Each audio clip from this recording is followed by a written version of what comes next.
increase your energy. Mixing beetroot and ginger will detox.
At different intervals.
I sit down at home beside the door watch some TV.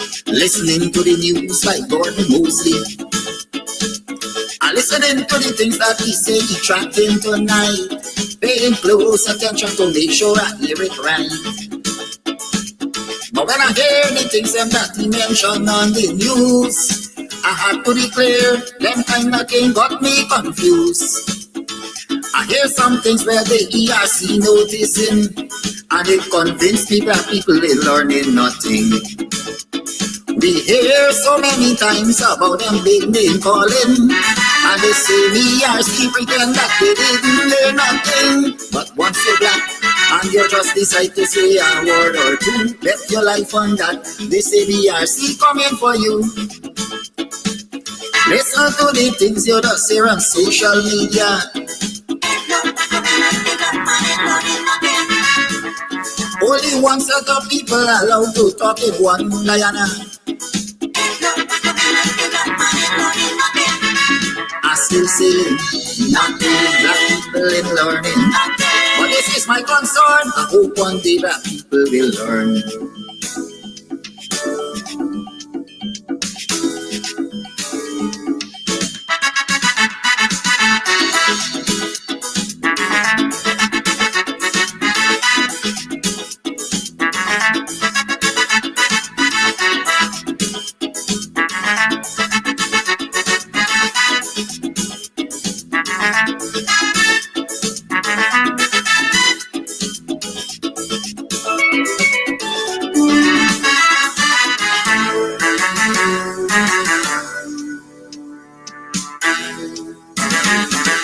Something about this ERC that I would like to know. If any of its members happens to be black people, and if that is the case, I want them to answer this call. Tell me how come none of them ain't got no voice at all. You're showing signs of weakness and you're afraid to be fair, and we see the same thing keep happening year after year. And the day will come when all this nonsense will stop. That will be the day when black people decide to wake up. Not so long ago, something terrible happened. This young Indian man went to kill out all black people by poison. But if his shoes was on the other foot, what a day now they tried. But up to this day, this ERC can't do nothing as yet. How come it's only black people committing cybercrime?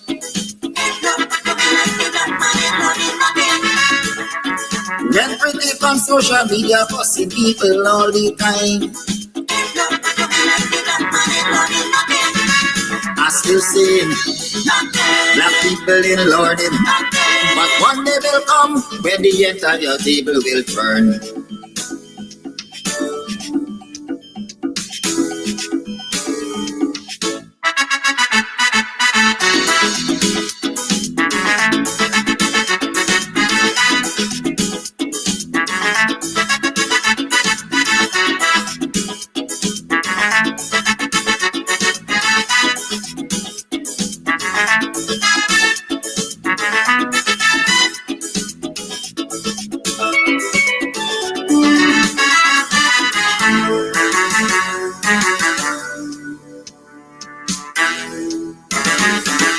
Plenty of these issues we see they fail to condemn, because these people think that the law is only for them. And anybody else who decide to file a complaint, they go call you a racist and don't want to hear nothing. Plenty complaint from time to time has been brought to their attention, but because of this one-sided cybercrime, it's why they don't show any concern. There's only one set of people that they really care about, and that people must take the abuse and shut them out. Kidaki Amsterdam went to court just recently for an issue that was highlighted by the same ERC. And the pretext the police decide to jump on his case. Without a search warrant, they went and search up the man's place. Let us all agree that black people under attack.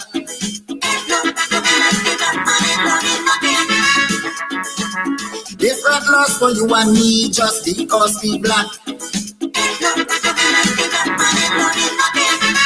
I still saying black people in learning. To all my black friends, we must put a stop to all this nonsense.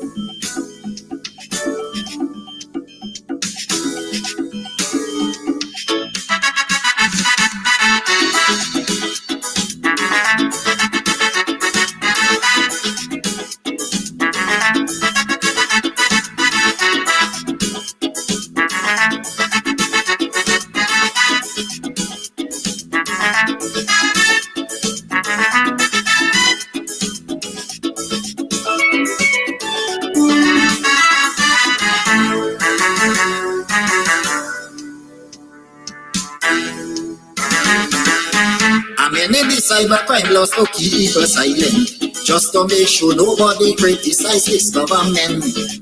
And while that is a very big piece of dictatorship, it is no surprise that the ERC ignoring it. Why only the chosen few is allowed to have things their way, when people like me and you must have nothing to say? And when ministers in the government start to launch their attack, you never hear this ERC come out and talk about that. They send a policeman all the way to New York. This fella went up there to serve a customer non-report board.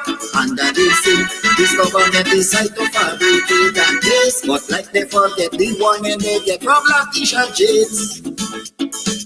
The vice president described that he use as a low life.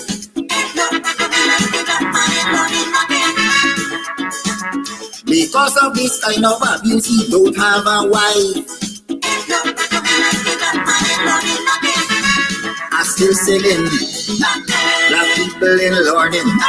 Just the other day, I would a man see help is on the way.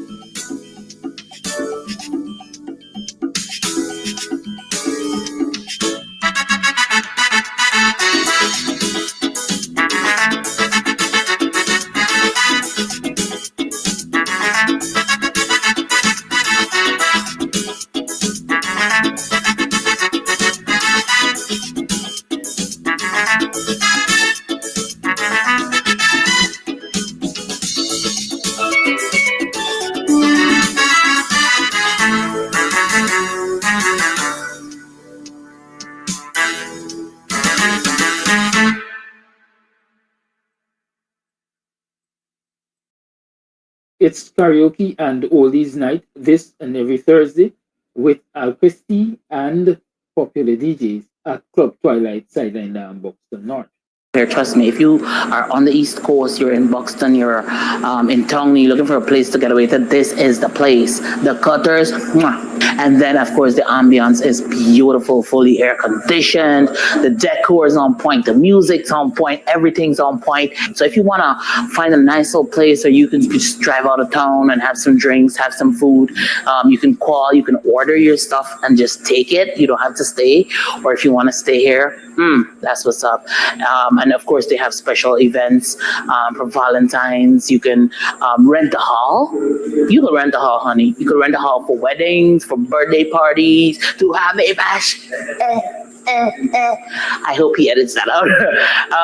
But you know, whatever it is, this is definitely the place to be. So it's on Sideline Dam. You definitely want to ensure that you check this place out. But it's on your to-do list.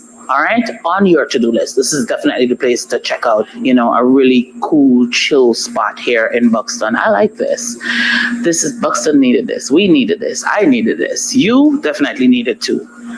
All right, so today we are here at Club Twilight up in Buxton, and we are here to talk about all that's going on up here. Trust me, if you are on the East Coast, you're in Buxton, you're in Tongue, you're looking for a place to get away to, this is the place. The Cutters, mwah. Listen, I'll be having some just now again. We'll talk about that. And then, of course, the ambience is beautiful, fully air conditioned. The decor is on point. The music's on point. Everything's on point. It's just me. I need some work. But everything else that belongs to this club here is on point. So if you want to find a nice little place where you can just drive out of town and have some drinks, have some food, you can call, you can order your stuff and just take it. You don't have to stay. Or if you want to stay here, that's what's up. And of course, they have special events for Valentine's. Valentine's. You can rent a hall. You can rent a hall, honey. You can rent a hall for weddings, for birthday parties, to have a bash. I hope he edits that out. But whatever it is, this is definitely the place to be. So it's on Sideline Dam. You definitely want to ensure that you check this place out. But it's on your to-do list. All right, on your to-do list. This is definitely the place to check out, a really cool, chill spot here in Buxton. I like this. Buxton needed this. We needed this. I needed this. You definitely need it too. Thank you.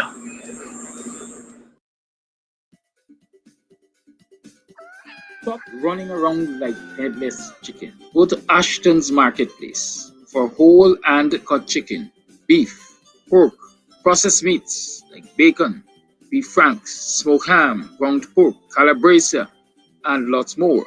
Ashton's offers wholesale and retail. Check them out. Call 613-2332 or WhatsApp 434-327-3955. Ashton's Marketplace at 72 Rob Street, Border.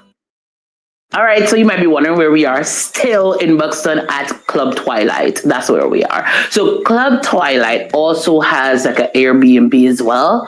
So you could come, drink, drunk, and come in the back here and lie down. Look at that. Look at that. Perfection. And the people come in the room and so on. The bed sheet matching the blind, matching the carpet, matching the this, matching the that.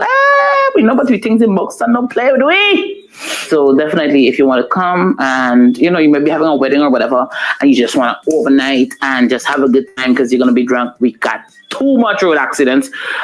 So you definitely want to come, drink, have a good time. They have several rooms that you can rent. You have your toilet, you have your bath, you have your sink, you have your dining area, you have the bed. This is nice. I like it. Anyways, to my friends and my family, if you're looking for me, I'll be overnighting. Also for those persons who are traveling in from overseas, you want a nice, cozy place out of town, then Club Twilight, call them up, look them up on social media. They have their own Facebook page, and ensure that you come up the side and have a good time. Have a good time. Have a good time. I'm sorry. That's it. Don't be a victim. Beat the heat with EC Crystals. Party ice in large and small quantities. Call 682-7981 or visit us at Club Twilight, Sideline Dam, Buxton North. EC Crystals, pure party ice. You can get meat anywhere, but for the best cuts of chicken, beef, pork, mutton, and lots more, check out T&W Harris Butcher Shop, located in the East Ramvelt Market Meat Section. Call us on 609-7168, 641-4494. Ask for Rastaman. T&W Harris Butcher Shop for the best in fresh cut meats and lots more. Planning a party? Worry no more. We have all the supplies you need. At EC Party Rentals, we have folding chairs, folding tables, square tables, round tables, long tables, short tables, big tables. We have chairs, red chairs, gold chairs, white chairs, crystal chairs, chairs of all type, throne chairs. What you want, we have. Food warmers, coolers, ice, beverages. At EC Party Rentals, we have what you need to have a good time. You plan the party, we do the work. Call us 622-5933. EC Party Rentals. Let's keep your party going.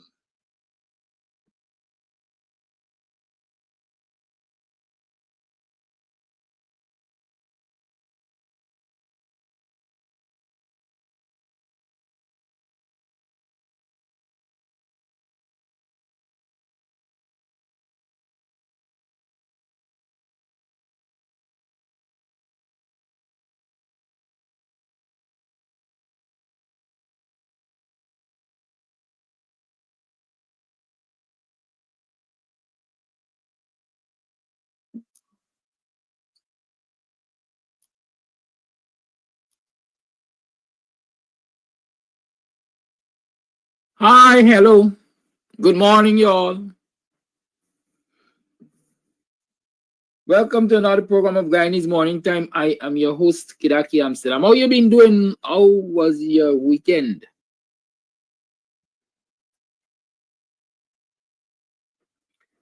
How was your weekend?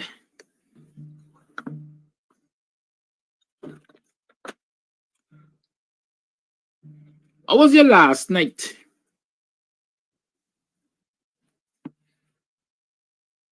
What have you done over the weekend that empowered you?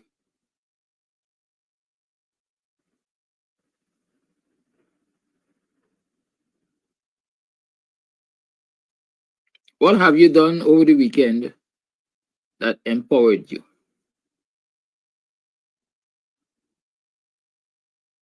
Do you even feel empowered today? What are your hopes and aspirations? Do you see a better Guyana in the horizon? A change of government, perhaps? People are shuddering, you know. A lot of people are afraid. They're afraid of a lot of things. People are afraid that when this government changes, they can see jail. People are afraid that when this government changes, the gravy trading will dry up. There are lots of fears out there. And they say a drowning man clutcheth at a straw.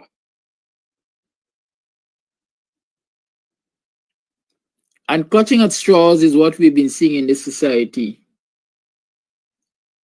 as it draws nearer. So, elections date. The PPP is really been clutching at straws. The PPP and its friends and cronies.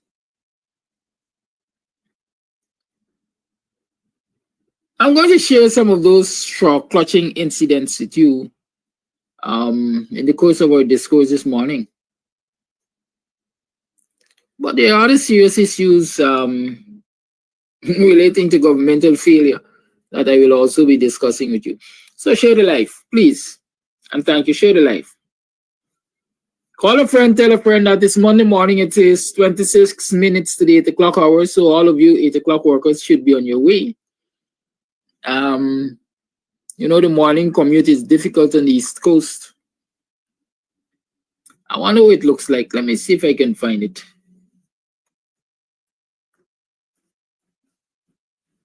Let me see if I get an idea of what's happening on the road front.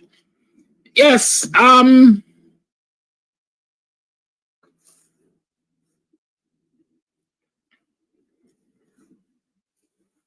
a friend, tell a friend.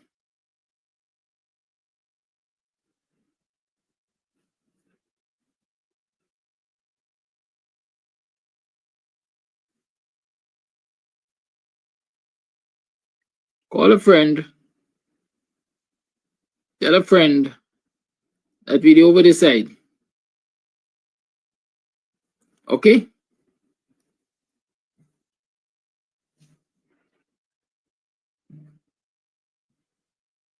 And we want to know what they're up to.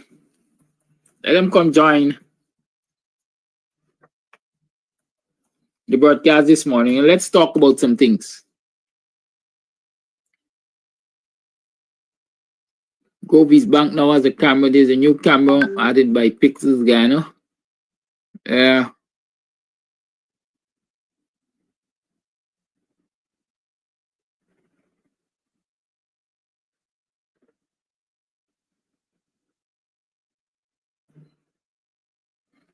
Yeah.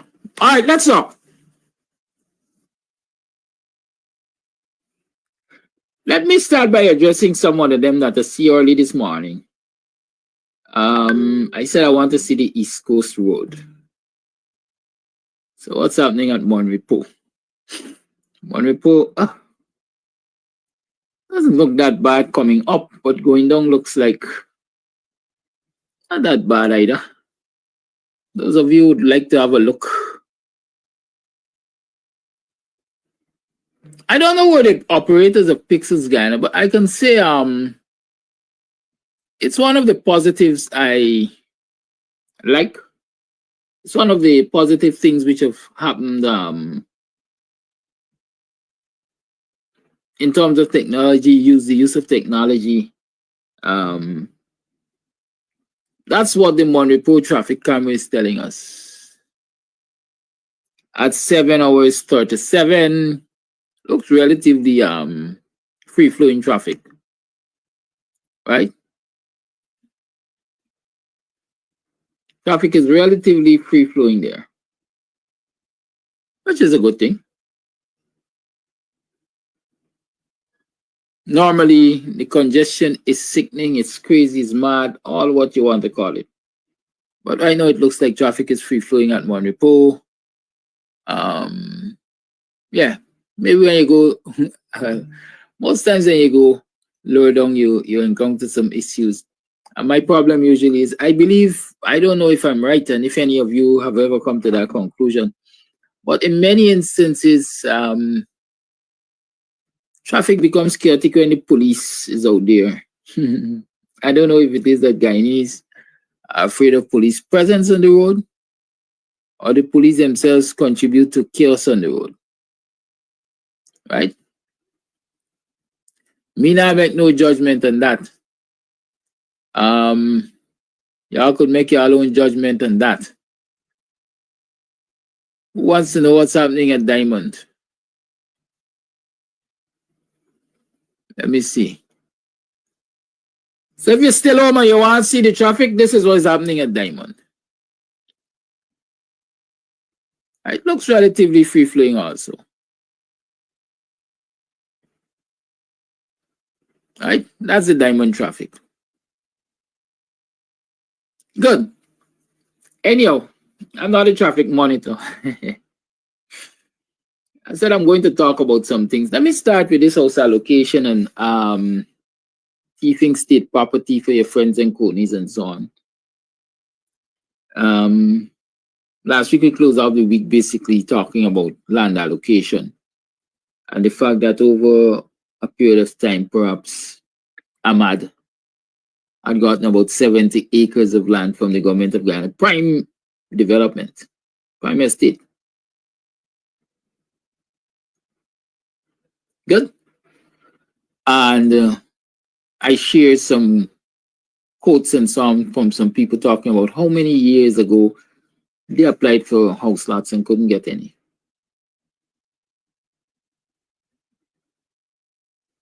Good. Couldn't get any. But there are people who are singing the praises of the PPP in government. PPP, which has dominated government for more than, what, perhaps about 30 years now. They're singing their praises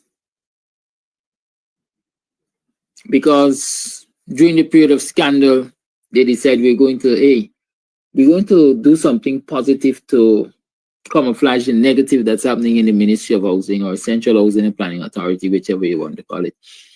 Let's go at two friends, as they call it, and give out 150 house lots that people apply for ever so long. I see a clown on the program. I don't call him anything else except the name, you know. A clown. The clown say you applied for land since 2019? Or we said 2009? And the coalition didn't give you any land? And you want to convince young people that they should vote for the coalition? I think that's what the comment says. It's a comment that comes from a simplistic mind. But I like to address simplistic comments because they present teachable moments. Good? Lyndon Elliott is on. No, not Lyndon. Nikosi Williams. Imagine you applied since 2009 and the AP and UFC didn't even give you a house lot. You want to convince young people to vote for AP and UFC? SMFH. I know what that means. Shake my son's head. Let's talk Nikosi.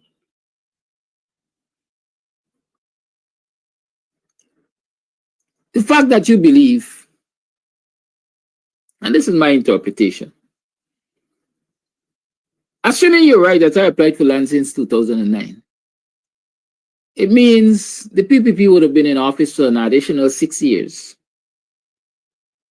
I hope you know your maths. 9 and 6 is 15. Government was changed in 2015. So the PPP would have been in office for an additional 6 years since that 2009 land application. I didn't get any land from them. 6 years, note, 6 years they were there since that application and I didn't get any land. Like many people who applied way before 2009. I didn't get any land and the PPP was in charge. Coalition was in office for 5 years. I'll call it 5 years. I always say 3 effective years, if you can call it that. And I didn't get any land. Now, if a sitting government for 6 years found it difficult to allocate land that I can get as a citizen of this country, why do you believe it's easier for a government that has been there 3 years or 5 years to allocate lands that I can get in this country?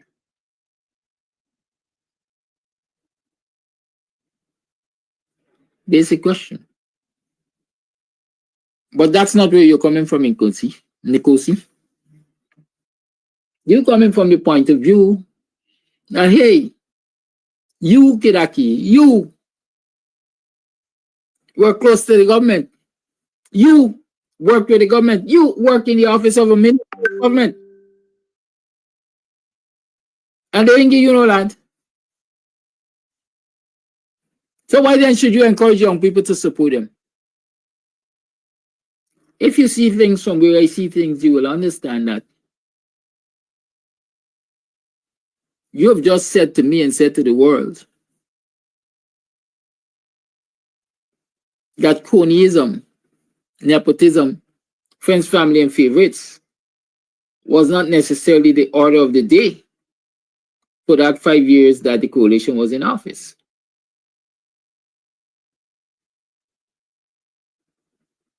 Because I worked with them, I campaigned with them, I was a part of the list and all of that.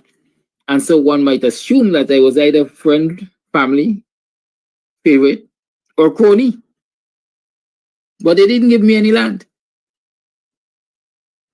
So is that an admission from your part, Nkosi, that they were fair in their land distribution, in that they were dealing with people according to the years of the application and so on, and maybe they didn't get to 2009. So I didn't get any land.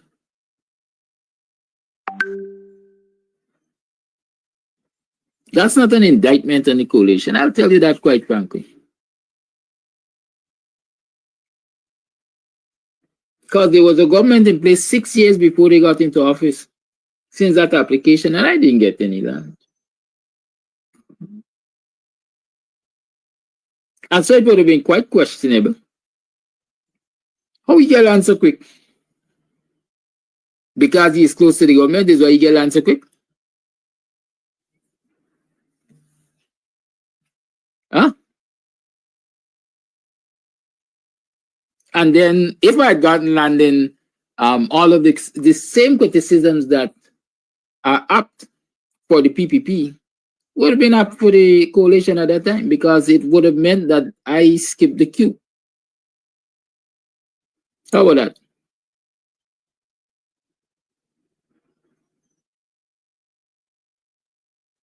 There's another point of view that I have on your comment. And that comment suggests, and that is why young people are where they are right now.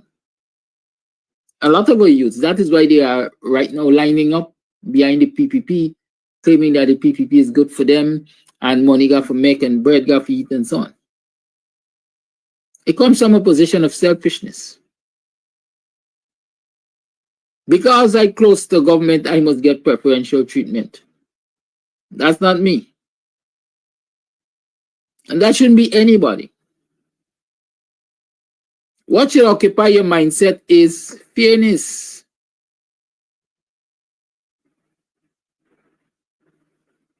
Fairness. Yeah, Mr. Amsterdam is close to the government, or Mr. Amsterdam is part of the government, etc., etc. But there are hundreds of thousands of people perhaps who applied before him. Let him toe the line. Or even if all of them don't toe the line, let us be fair. For every 50 persons that we give a piece of land that is in the queue, we could put in one of ours.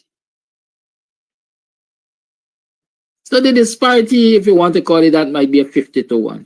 For every 50 ordinary citizens that has applied, and we are allocating, we're going to put in one of our political comrades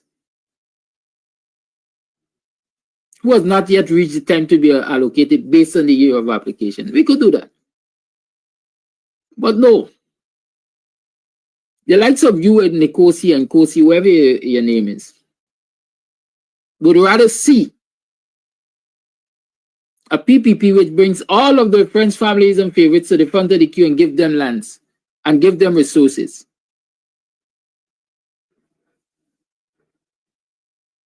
Like they're doing right now.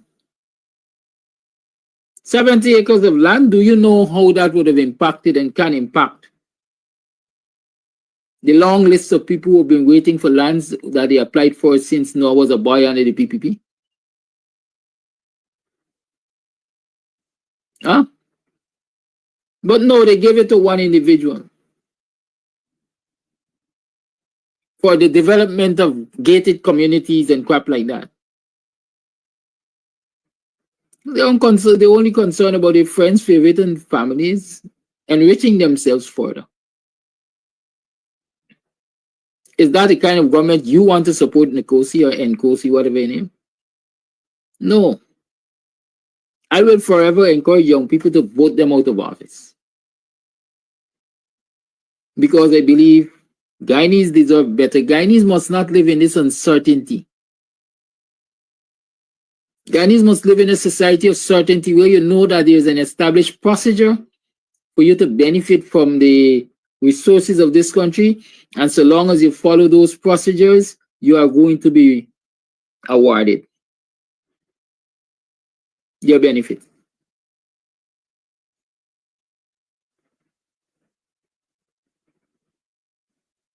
And so I'd rather support the coalition or any grouping of people, any political party that can guarantee that.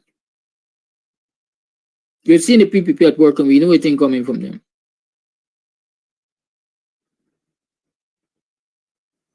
Right, Nkosi?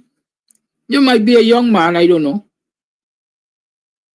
You might be a young man and so you tell yourself, well, hey, I got moved from nothing to something. There's a term, from nothing to something.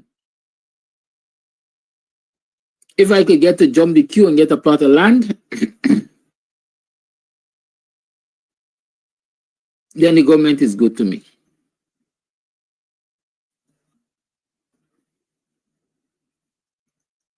You got me? But we have to change that mindset. You have to have a mindset that says fairness, regardless of race, color, and creed. Everybody must be treated as a citizen of this country. And so when you hear a vice president, a tyrant, or a minister of government standing in the National Assembly and saying, but we give coalition supporters land, stop and ask yourself if that is a representative of government that you want.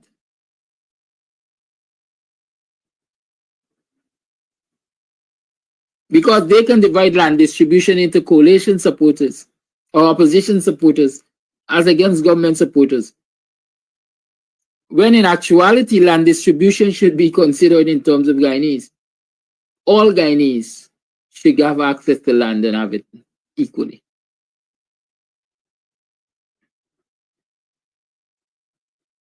And so since I know that's not a PPP's position,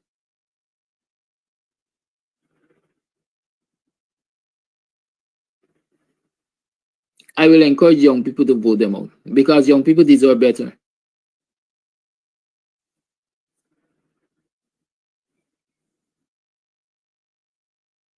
Okay? called Boxell tells us that, well, he calling somebody, I wonder if it's me, a PNC racist bastard.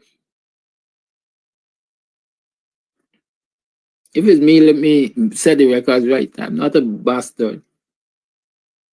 A bastard is a child born out of wedlock. By the time I was born, my mother was married for years. She don't make a whole set of picnic in front of me for her lawfully, legally wedded husband.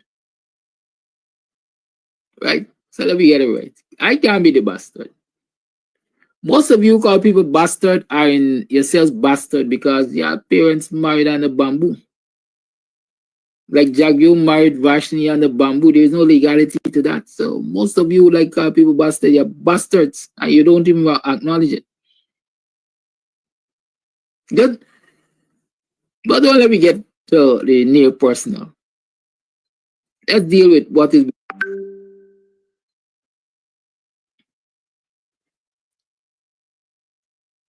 We're taking our land distribution for the benefit of Nkosi Williams or whatever its name. It was the PPP who said that a Guyanese citizen cannot apply for a plot of land unless he or she is 21 years old and had at least one child. I think the limit was, I think the criteria was 2 children. So the PPP said, if you are 21 years, you are entitled to no land. You can have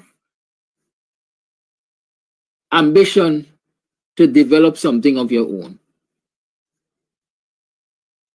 If you're not a parent, you can't have ambition to develop something of your own.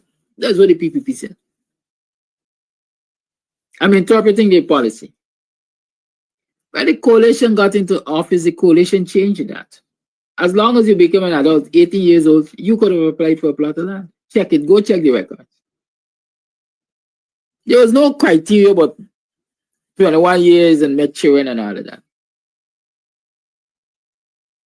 We're gonna make the we're gonna put the picnic there, we're gonna make them. Huh?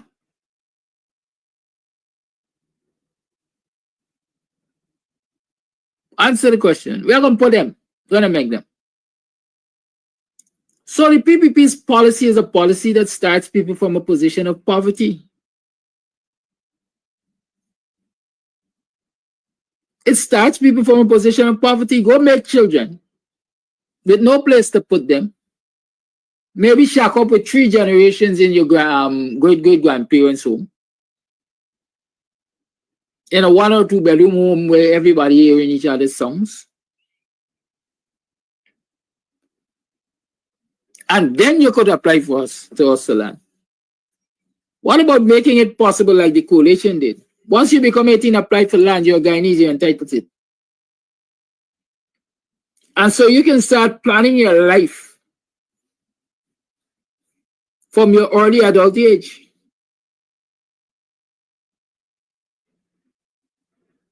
It is a time when you have the most energy to grind. 24/7 you could work, grind. You got something to look forward to. You're building something because you got access to land. But no, you must be 21. You must get 1 or 2 children before you could apply. That was the PPP policy.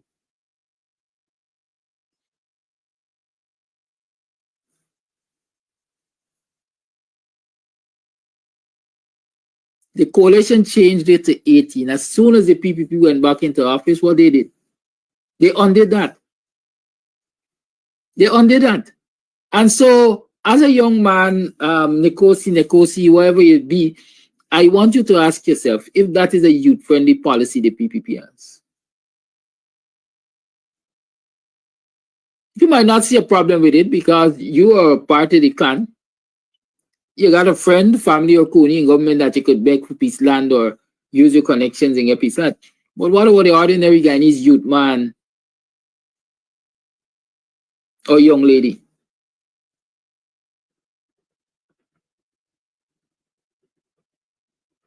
They're youth friendly, they are not youth friendly. And so again, if I were to look at the coalition policy in terms of land development, land distribution versus the PPPs, I will tell young people, vote against the PPP because a coalition has exhibited that they got more of your interest at heart. More of your interest at heart.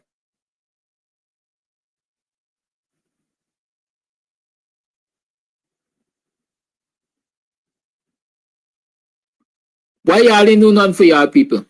Again, I'm going to analyze that statement because every person in this Guyanese society is my people. Every person. As a political leader, as a minister of government, as a president, you might have been placed in those offices by the vote of primarily one set of people. But as long as you've taken up that public position, it is a public service. It is the service of every single citizen.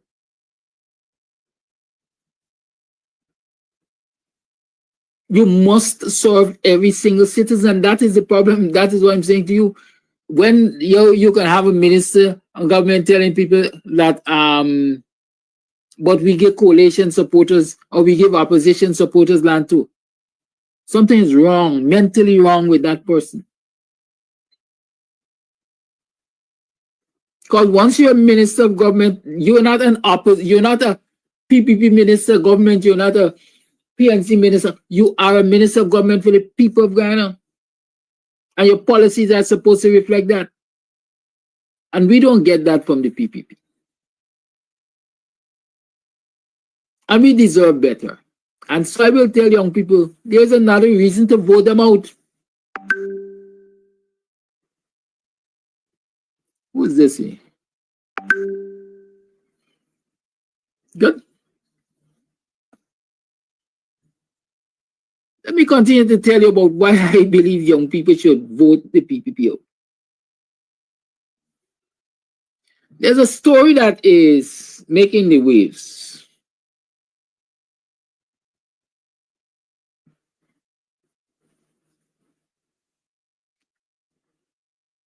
I noticed a lot of suicide took place in this country over the last few days. Lots of suicide.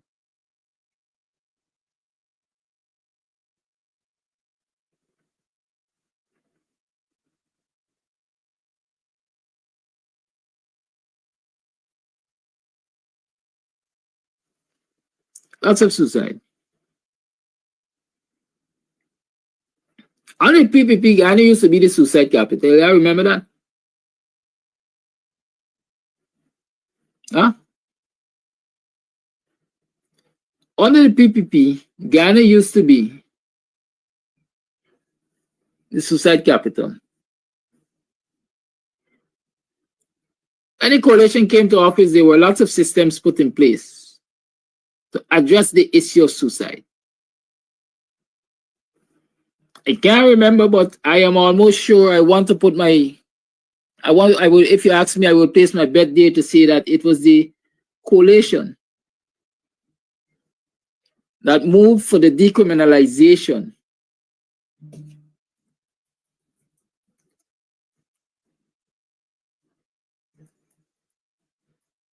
in Guyana.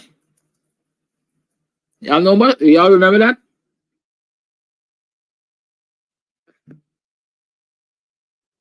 Good.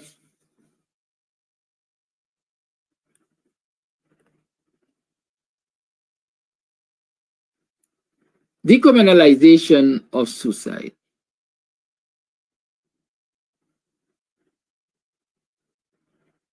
I'm trying to find the date when it happened.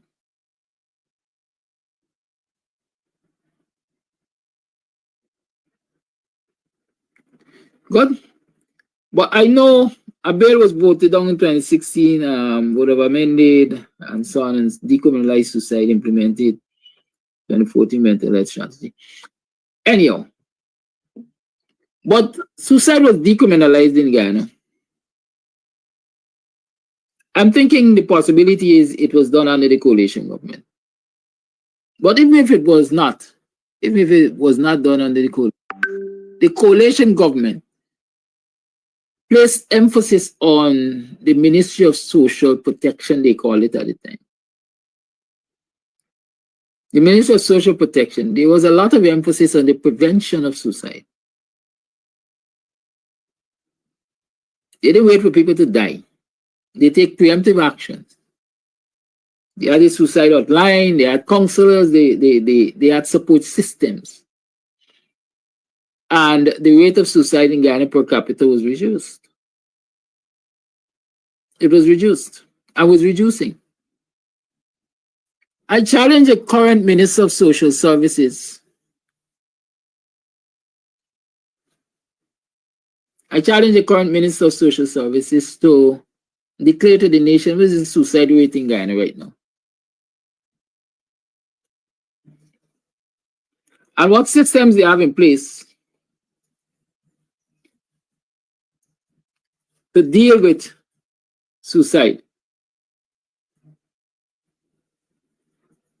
Right?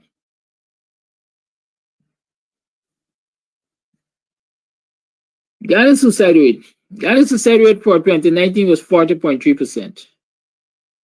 2018, 39%. 2016, 2017, 2018, 2019, where's 2020? I see they got known for 2020. There's a thing with this country, you know. Your data is usually dated, right? I know if they interpret data to mean it gotta be old dated. Good. But I challenge a social services minister to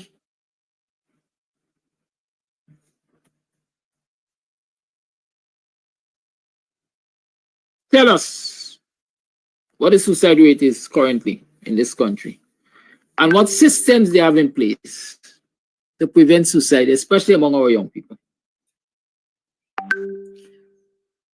And I'll tell you this without going too much in detail, because I ain't able to be accused of anything. That 13-year-old girl, how did she die? You also rape and suicide? Okay. Who raped her? What were the circumstances of her being raped? Have you seen any of the stories telling you that, what the circumstances of her being raped were or are? No, not that I can recall. What role did the ministry play?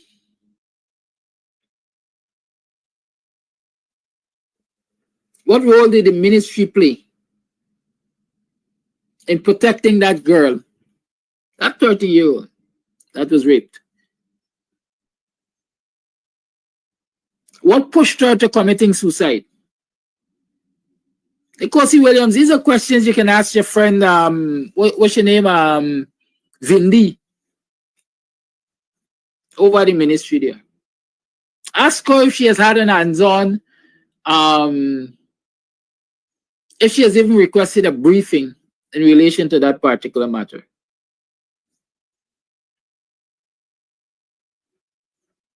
Your government that you support, Nkosi, failed that child. Failed that child. Why?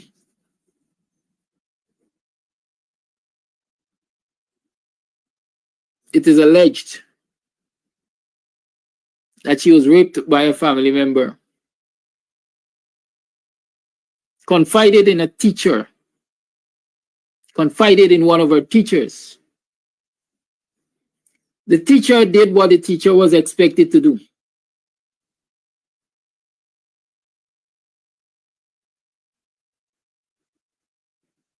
And that is reported to the powers that be. I would say there's a chain of command. It was reported at the different levels.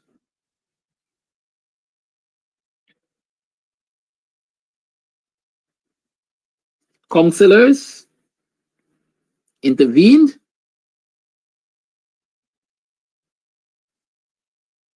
But returned the child to the same environment.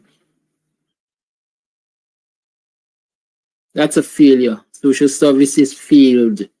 Return the child to the same environment. The abuse continued.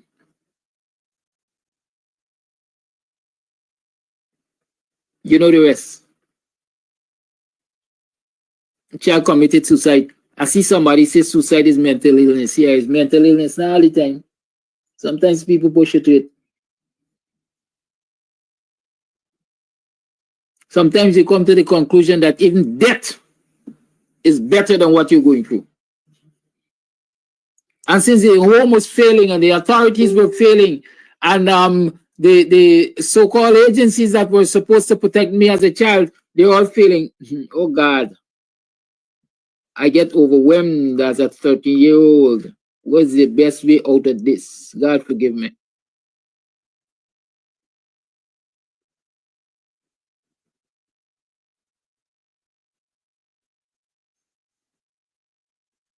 And so the old focus, the old talale, the old hoo-ha is about necrophilia. Oh God, they broke your tomb and they raped you again.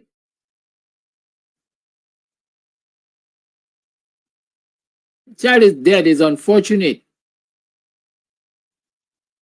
Let us focus on the systems that failed that resulted in the death of that child. The buck stops here. Alex Vindy. Where the buck stops. But how much money did that ministry get? Let's see where the budget they buy. How much money did that ministry get? Ministry get a whole lot of money, you know.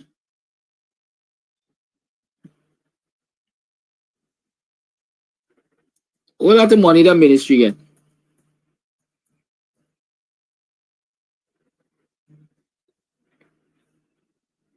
Nicosi concern himself with that.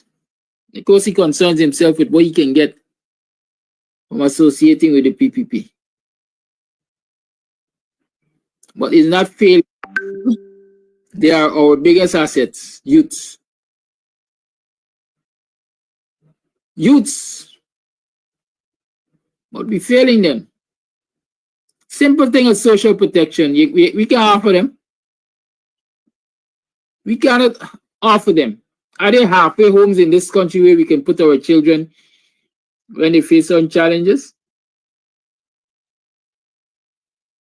When they make certain complaints of abuses taking place in their environment? Are there halfway homes where we can put them? But we don't consider that as important. What we consider important? Thieving. Hear what I say about youth and children. Government has always been aware of the importance of harnessing the creative energies and talents of young men and women to ensure vibrant nation. 1.2 billion has been budgeted to ensure young Guyanese are provided with the opportunity to participate in training and entrepreneurship. We first got to keep them alive. In 2025, the sum of $58.5 billion is budgeted to pursue initiatives in the social services. $58.5 billion of taxpayers' money is what Vinny will manage according to this year's budget.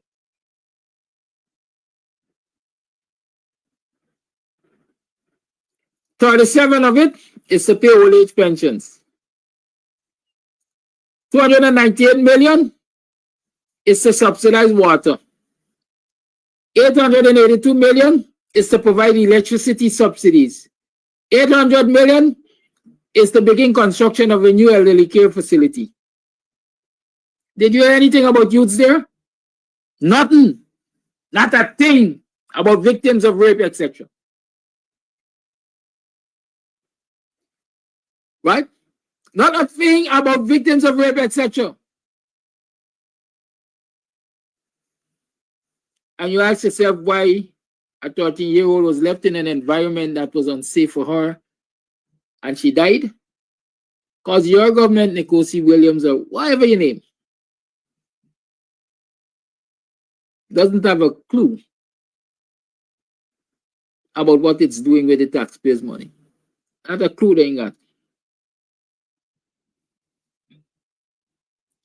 And that is why I will tell young people vote against them. One more reason why I will tell young people vote against them. Education is in a mess. Region 4 is our most populated region. Let me use that word, or the populous thing. Most populated region, Region 4. But our children are not matriculating.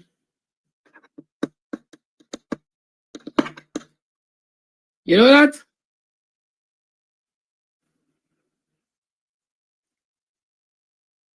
At the national grade 6 examination, only 36% of our children are scoring more than 50% of the marks. Only 36% of our children are scoring 50% and more of the marks. You think that is bad? What do you understand matriculation to mean? When a child matriculates, or any individual matriculates, this go to be competent in Maths, English, Social Studies, and Science, the 4 core. Right? Maths, English, Social Studies, and Science, the 4 core. Only 25%. Oladoy. Only 25% of our children are matriculating at the primary level. Can you believe it? Huh? Can you believe it? Only 25%.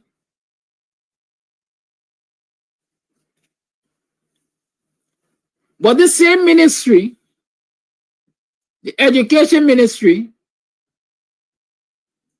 continues to build schools, because that is what is important, is not so? Buildings.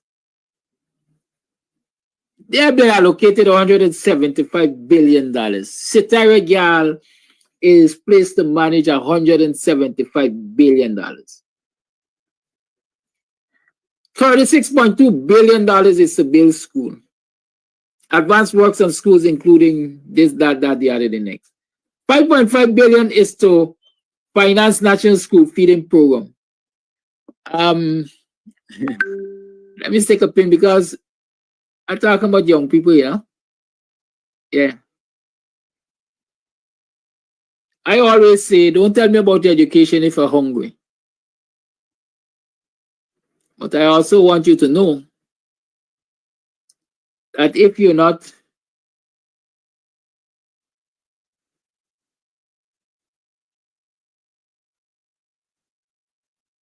properly nourished, don't tell me about learning. Learning becomes a challenge if my nourishment is not in line. And so they're spending $5.5 billion to the National School Feeding Program. I want Sitara Gal, I'm asking Sitara Gal to tell us how much they pay per meal per child. How much do they pay per meal per child for the National School Feeding Program? Because I'll tell you this. What they are paying per meal per child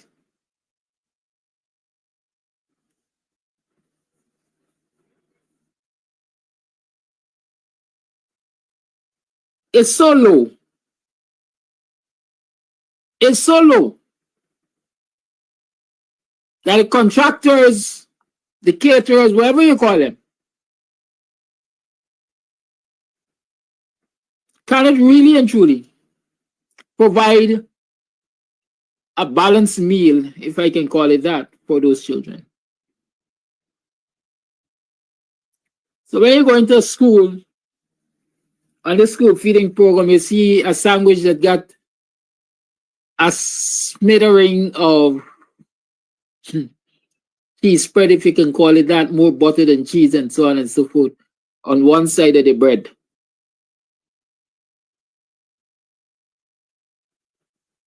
So it's carbs and fats you get them.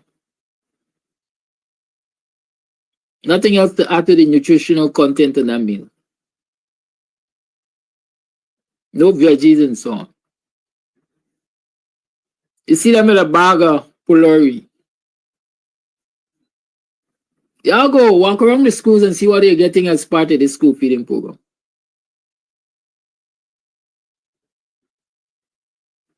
Check it out. Go and check the sugar-laden foods that they are giving to our children as part of the school feeding program. You know what they're creating for us?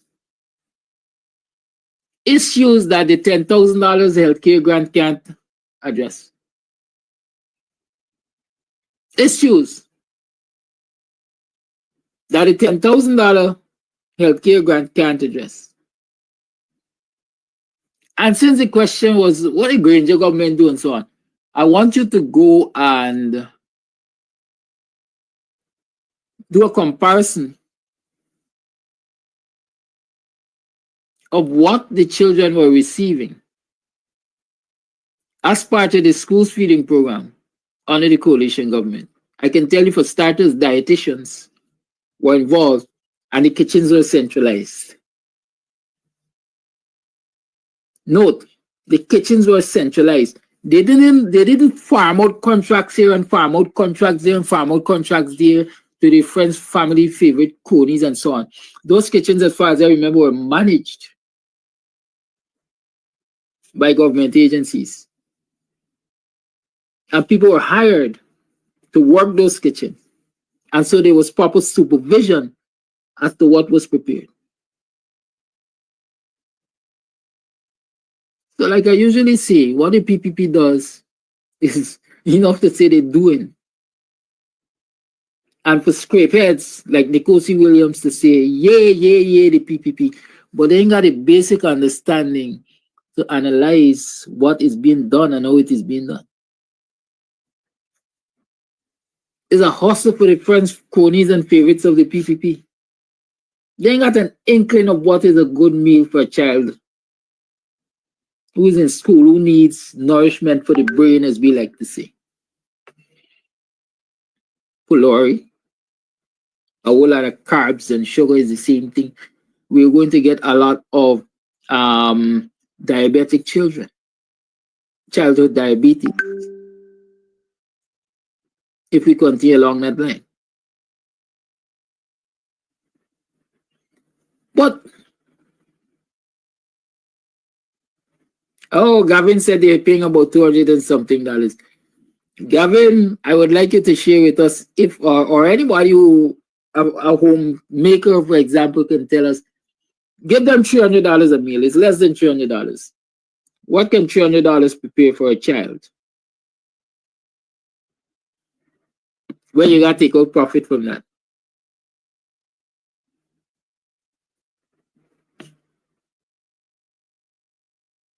What can you prepare for a child when you got to take out profit from $300 per child? And they don't pay $300. I'm just being nice.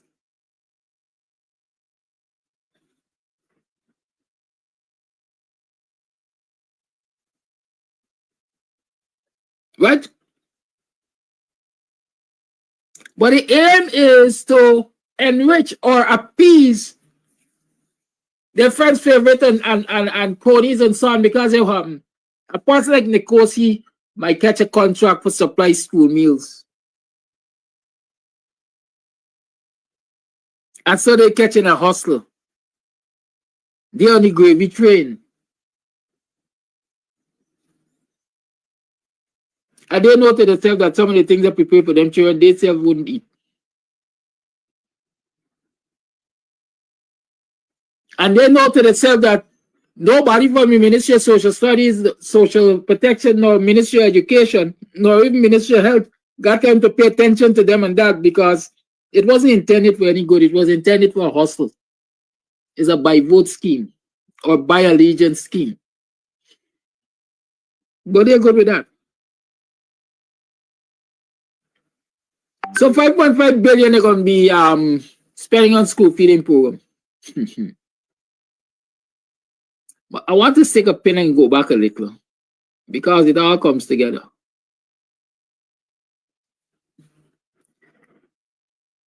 If the PPP is doing so well as a government, managing the nation's resources and catering to the needs of the citizens, answer this question. Why do they have to provide all of these social services support, if I can call them that? If you are paying people a livable wage, if you are paying adults a livable wage, you're paying parents of children a livable wage, why then does it become necessary to have to subsidize that by giving the children meals at school feeding program? Why does it you have to why is it that you would have to subsidize that by giving them a health care grant of $10,000? Why do you have to give them a Because We Care grant per year to attend school? This way you call red hair. Not red herring. This way you call red flags. The fact that the government has to give so much support outside of paying people a livable wage indicates that they're not paying people a livable wage. In a society that is getting so much income, that should make it easy to pay people a livable wage. I saw earlier one of them say education was in a shambles since in the 80s.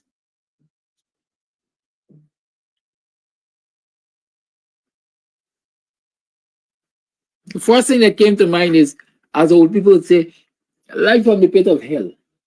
Why life from the pit of hell?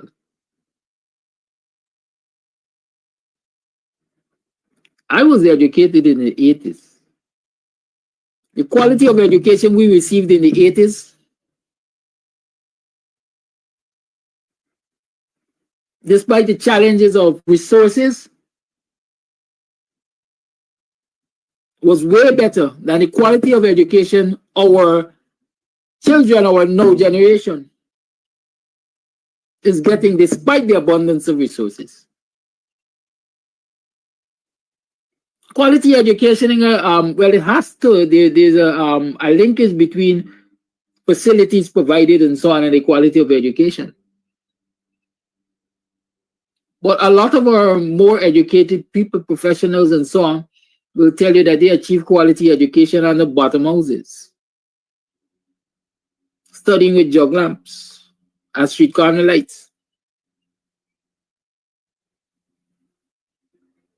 The quality of teachers then were way above what we have now. At least we didn't have teachers walking around half naked and saying that they got social life and they got professional life.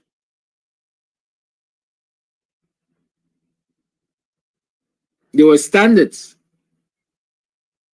Quality of education, and people believe education is just book knowledge, academia. What about role modeling? Creating that social conscience, that self-respect, that, boosting morale and all of that. That's part of education. When you see the crassness in society, you call that a better education than in the 80s. I beg to differ.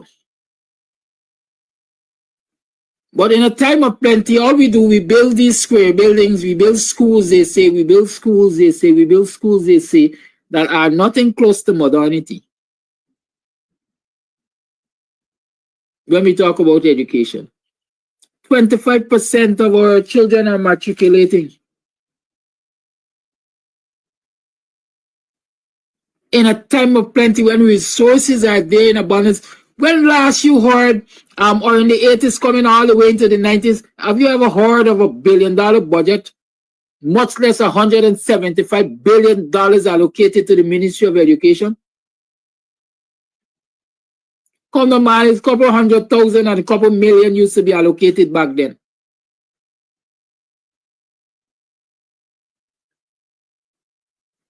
And you got $175 billion being allocated to the Ministry of Education and 25% of your children matriculating. Heads should start to roll. And for the done stocks over to ERC, and so when we say heads should start to roll, we didn't say cut off nobody's head. It's a figure of speech, figurative speech.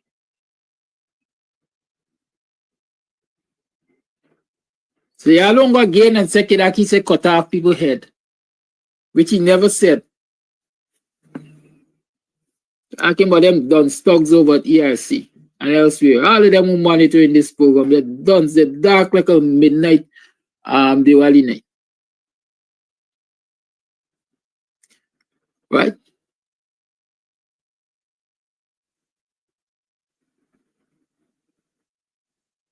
So if you have a government that is failing young people left, right, and center,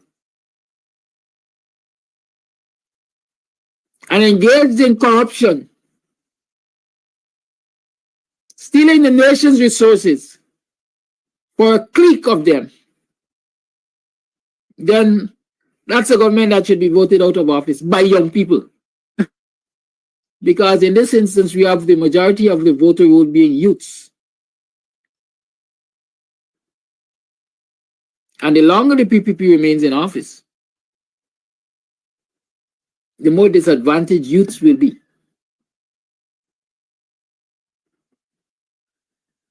Are you willing to tie your future development to a set of crooks and criminals? People who do business with a convicted fraudster, giving them 70 acres of prime land for development when you as a young person can't get a plot of land to start your life, as we would say?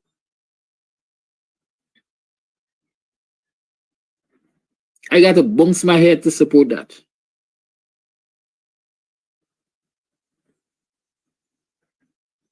I have to bounce my head to support that.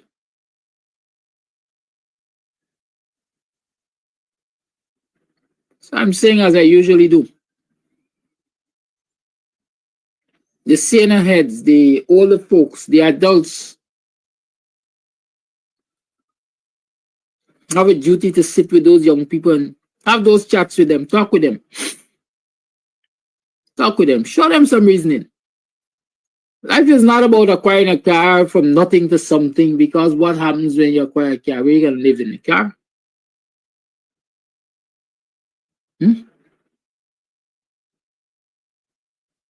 Where are you going to live? In a car? Where are you building your family? In a car? Why in a country of abundance we still got 4 and 5 generations living in the same household?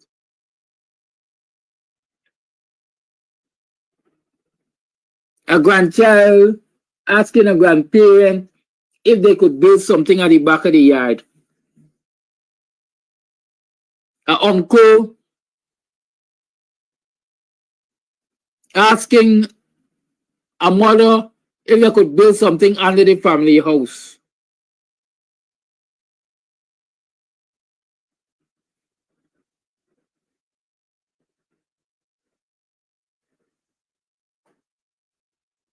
That happens when your government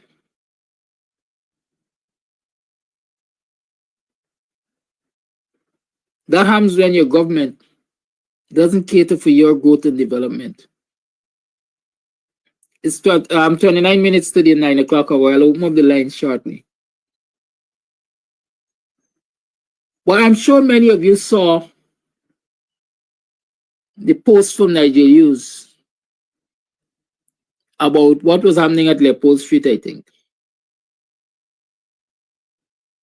And he said, this is not poverty, this is neglect.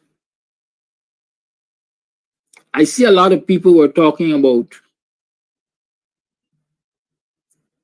They were abusing the people who dwell there, basically to say they're lazy, they could do better, watch the environment. Again, I'm going to say, that's the failure of government and their social services. That's a failure of government and social services. A lot of those people who reside in that area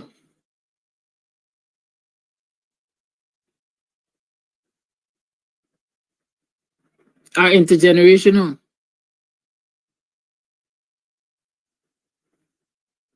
Are intergenerational, and not necessarily because they don't aspire for better, but because the system doesn't cater for them. When a government tells you that you have to find $300,000, $500,000 in 6 months to pay for a plot of land, and you live in a state of poverty, how are you paying for that plot of land to get out of this state of poverty? Tell me. Y'all talk to me. If I am in a state of poverty, I live in paycheck to in between paycheck, I can't make the next paycheck because minimum wage is $130,000. Can you imagine you earning $130,000 as minimum wage? And to acquire a plot of land from the government, you need $300,000. You're talking about 2.5 months of salaries. 2.5 months of your minimum wage. And I'm talking about a minimum price there.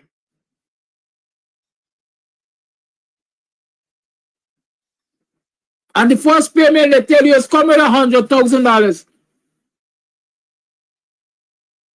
So I'm expected to live off $30,000 after I give you $100,000. How are doing it? Madam Minister, Madam Mr. Minister, whoever, I don't know.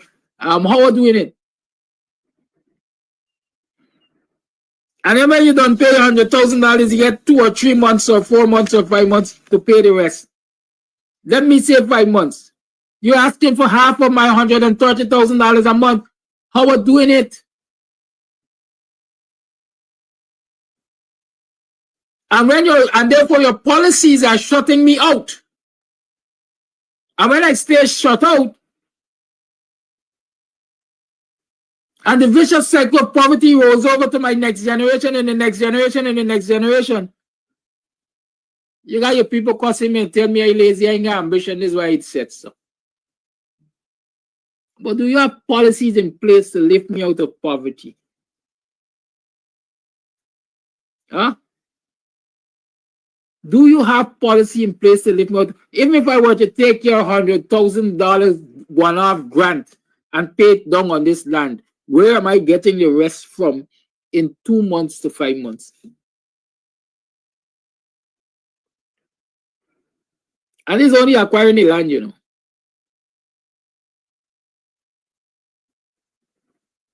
There's only acquisition of the land, you know.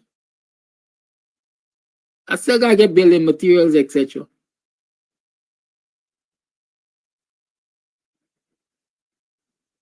And as an instance, let me use my example. As in the instance of where people now allocated lands way back behind God's back.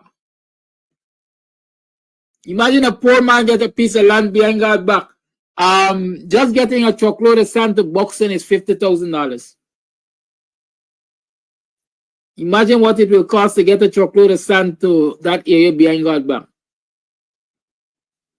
Just think about that. And then ask yourself, who wicked? Who really wicked? Ask yourself, if it's laziness or is just government policies that perpetuate poverty among the citizens of this country. The lines are open. 6225923 is the number to call. 6225923 is the number to call. Those are some of the things I wanted to talk to you about this morning. I hope that I've been able to open your eyes, as old people say. You need an eye opening. Love is in the Air at Club Twilight on February 14th. Come down to a dinner, a couple's dinner party, an evening of love and laughter. Dine to the sound of live music and enjoy some sumptuous meals.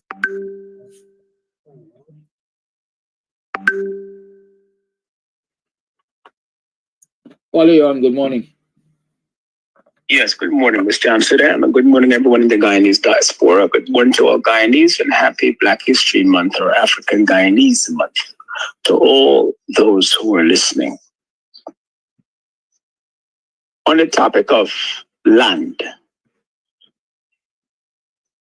and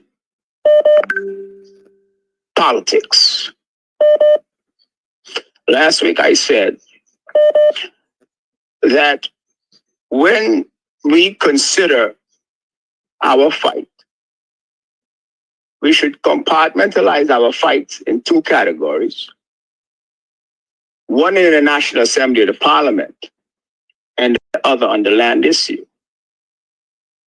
Because a lot of us spend our times and energies focusing on the politics, and we're losing the land from under our feet. Lo and behold, land issue is the issue of the day. More people complain about not having land than anything else in Guyana.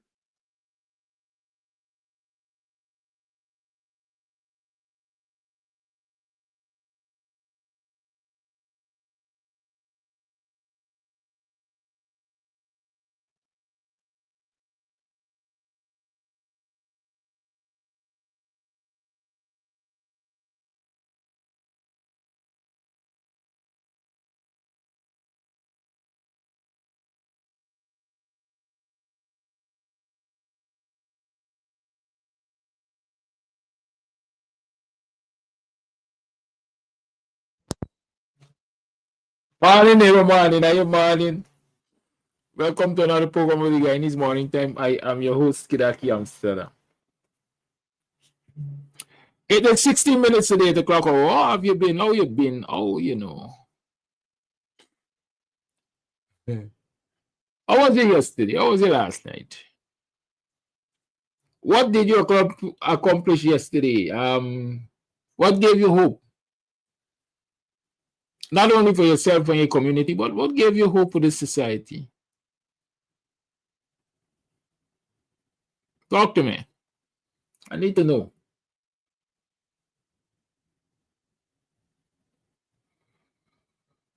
You know, I'll tell you what gives me hope.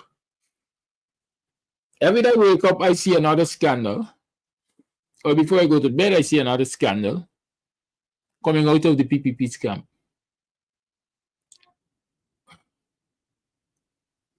And that gives me hope. It gives me hope that Guyanese will recognize that it's a criminal cabal they got in office, masquerading as a government, and therefore see the need to remove them from government at the next election. So I become hopeful every time I see another scandal, boss, as them by say. Every time I see another scandal, I say, Bob, I hope Guyanese are paying attention, especially Guyanese young people, because to a large extent, you know, they say when you reach a certain age, you ain't changing nothing in life. You don't reach there, you know. You've been there, you done that. As some people say, they're about long. And to hold a cat to be by a kitten, right? So the elders, most for the greater part, have gone through the mill already, and they've seen what they've seen. They know what they've known, what they know, and they have already made a determination, and they will stick with that. It is the young people who are trying to find their way, and I say they're trying to find their way. Sometimes we cause them out. thinking that they ought to know better, but they're still trying to find a way.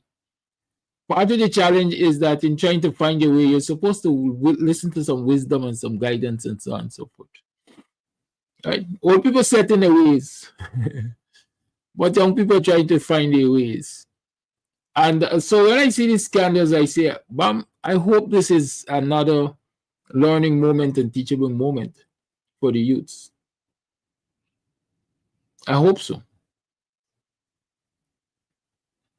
And I become hopeful that they will really, really take the lessons that these situations present, and they will sit back and they will do the necessary analysis and realize these people masquerading as the best thing after sliced bread for Guyana are nothing but a set of corrupt, selfish rascals. Let me call them that.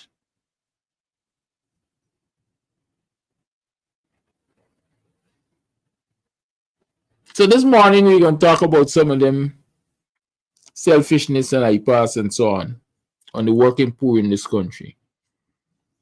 But I tell you, like Ram Kelawan, yes, you have to work for what you want. That's a given. By the sweat of thy brow thou shalt eat bread. Yeah, share the life no man. By the sweat of thy brow thou shalt eat bread.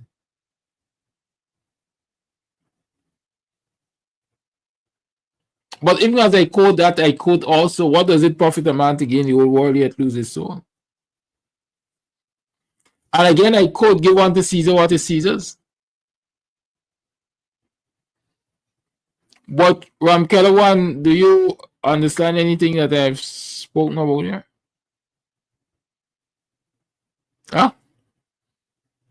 What does it mean by the sweat of thy brow thou shalt eat bread? You must labor, you must toil, you must put in the work to get what you want.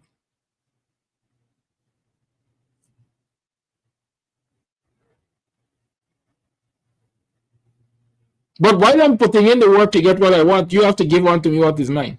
Give unto Caesar what is Caesar's. Right? So if I'm putting in the work 24/7 and you're paying me starvation wages, I'm not getting my just due. I'm not getting my just due. And if you're robbing me of my just due, then you're not giving me what is due unto me. You're not following the same things you're trying to tell me, that I must work for what I want. But when I'm working for what I want, you start changing me. I'm Kelawan. And since you start changing me, how do you expect me to get out of this situation of poverty? But you don't want me to get out of poverty. You want me to stay in poverty so you can continue to manipulate me, and you can continue to manipulate my children, and you can continue to sexually exploit us. Right?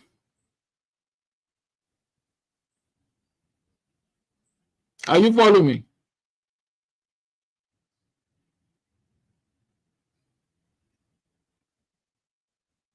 A lot of people might tell themselves that the policies of the PPP reflect a country or a government that is unable to do better. No. It is a government that is unwilling to do better.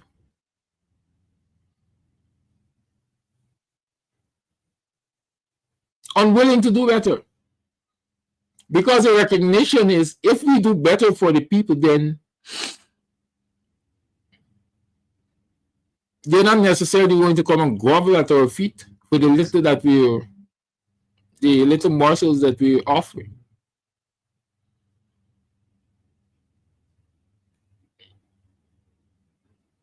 But yeah, people must work for what they want, and no government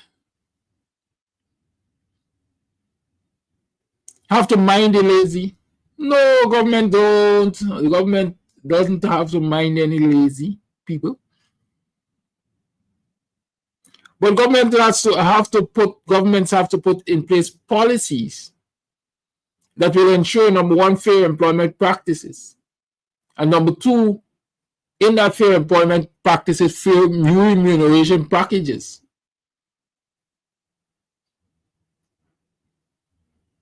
I saw it yesterday. I must look for it again. I can't remember where I saw it.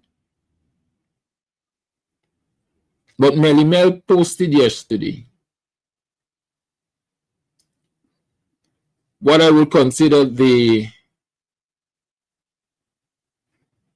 pay grades of people working in a particular ministry, I guess. And I really think I should look for it indeed. I really think I should look for it so that you can see, right?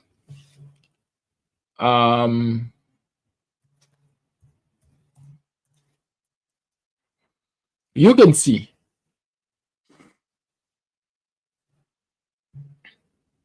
what I'm talking about, what I'm really talking about.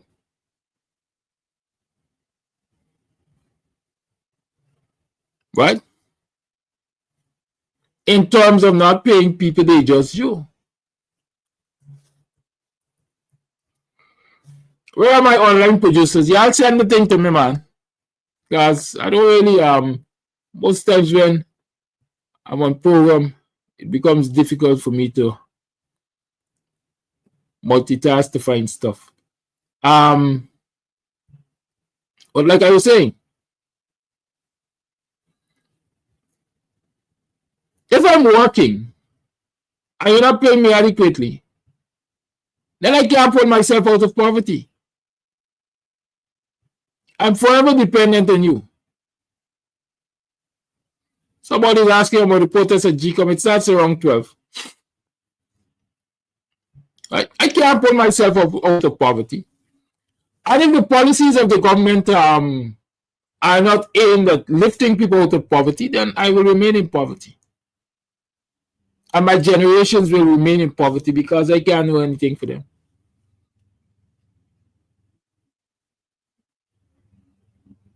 And then you blame me for being lazy when the records show that I'm always willing to work and I'm always working. But the oppressive policies of the government is what is keeping me in poverty. But Ramkela comes and tells us, you gotta work for what you want. Government is supposed to mind lazy people. That is true. But Ramkela, I will also say to you that while you're saying you gotta work for what you want, I want to add honestly.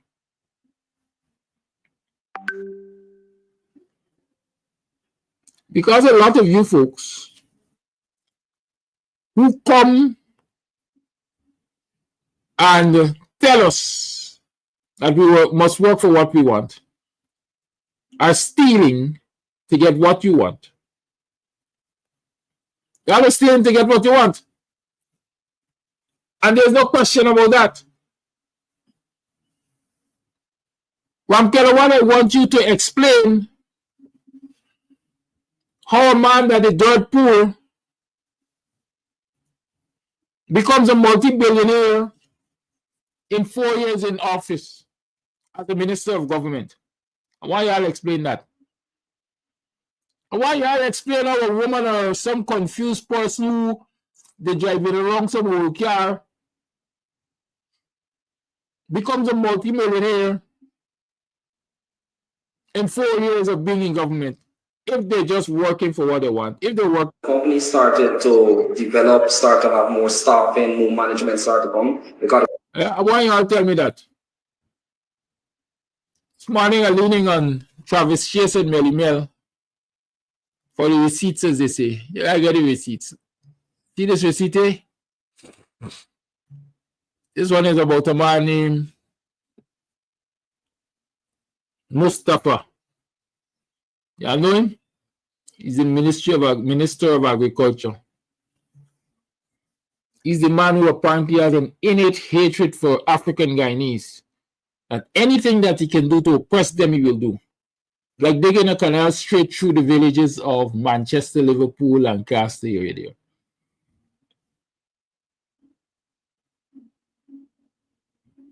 Y'all listen to this interview from Travis Chase. And I want Ramkela or whoever he name, I don't remember the name too long. to tell us if that is what he considers working for what you want. I call it theft of public property. I call it corruption. I call it malfeasance. I call it conflicts of interest. But Ram Kelwan calls it working for you want. Yeah, thieving is working too. Yeah. What is your name? My name is Jeremy Dundas. And yours? Alhamdulillah. Okay. Dundas, tell me your story. Okay, Mr. Travis Chase. Well, basically, I started Western Logistics in 2022. There's a third week in February. I started there working there as a junior coordinator, right? My job responsibility as a junior coordinator is arranging transportation, hotel accommodation, and dealing with all the logistic aspects of the company, right? So whilst working there, you know, some hands-on training was given to me. And from there, you know, I worked there pretty well. After a while, the company started to develop, start to have more staffing, more management started to come, because the company started to develop more, right? Due to more clients coming in and what's not. So after from there, when these managers started increasing there, you know, the entire working culture of the company started to change, right? Whereby we saw we was being treated, the HR was present there, John Nassim, that's his name, yeah. He was actually, you know, getting instruction for the managers to, you know, holler on us, entreat us. You understand these kind of things. So from there now, what we started to see the working culture change, it was not very conducive for us to work there because the toxic environment, you can't be able to, you know, perform in your job, you know, a lot of things was playing with your psychology. Anyway, on April, I went on leave. When I came back now, I was in engagement with Mr. Pradeep. And then eventually we had a little, you know, misunderstanding, and I did walk off the job. That was on May the 12th, right? When I walk off the job, I went and get another job. It was September, I was employed with another company, it was a recruiting agency. Okay, when I was employed there, you know, everything was laying down, you know, nothing of the sort wasn't attacked upon me. They wasn't coming after me. So I don't know what was really going on from there, right? Mr. Lake, like the Jaikran, I pay my condolences to him. He was actually person when I leave. He reached out to me very wholeheartedly and said, Jeremy, man, you know, he's a very good staff and, you know, we need you back. I said, Mr. Jaikran, due to the toxic environment, I cannot come back, right? He's the only person within that company that shows the love and keep the peace among his people, right? Among us and what's not. Anyway, on January, the early part of January, right? I saw Western Logistics make a post of 3 employees, which I was included in that, right? And as well, my colleague here and another colleague, that's how we was given information to Miss Mel, which I don't have those sort of information, right? Now, my job, most of the time, I work from home to the airport, right? That's being the night. From the airport, when I drop off clients, I head back straight to my home. If I work day and night, right, I take 2 days off within the week. So there's no point in time that I be able to have this information on the company or knows about this company. You get what I'm saying, right? So when I saw this post stipulating that I was a person giving information to other colleagues, it kind of shocked me, right? And there was there was an attack upon my reputation. But my company did not worry about it. They sustained it because they find it very childish. I find it very childish to react to something like that. So I indicated to them when I now got employed with them, I say here, since I come to work with you guys, this company gonna attack me in some form because I see it happen with previous staff being victimized, being attacked because they have certain connection with other managers in companies. And we saw, you know, staffs them being, you know, laid off, terminated without any form of explanation. So we saw that as a coup, and we saw that, you know, of their practice in business practice, you know, towards us. Anyway, I warned my company about it, and when they saw the post, they already was notified about, you know, that attack. So eventually, you know, they told me that I'm secure for my job, need not to worry because they know the background about this company.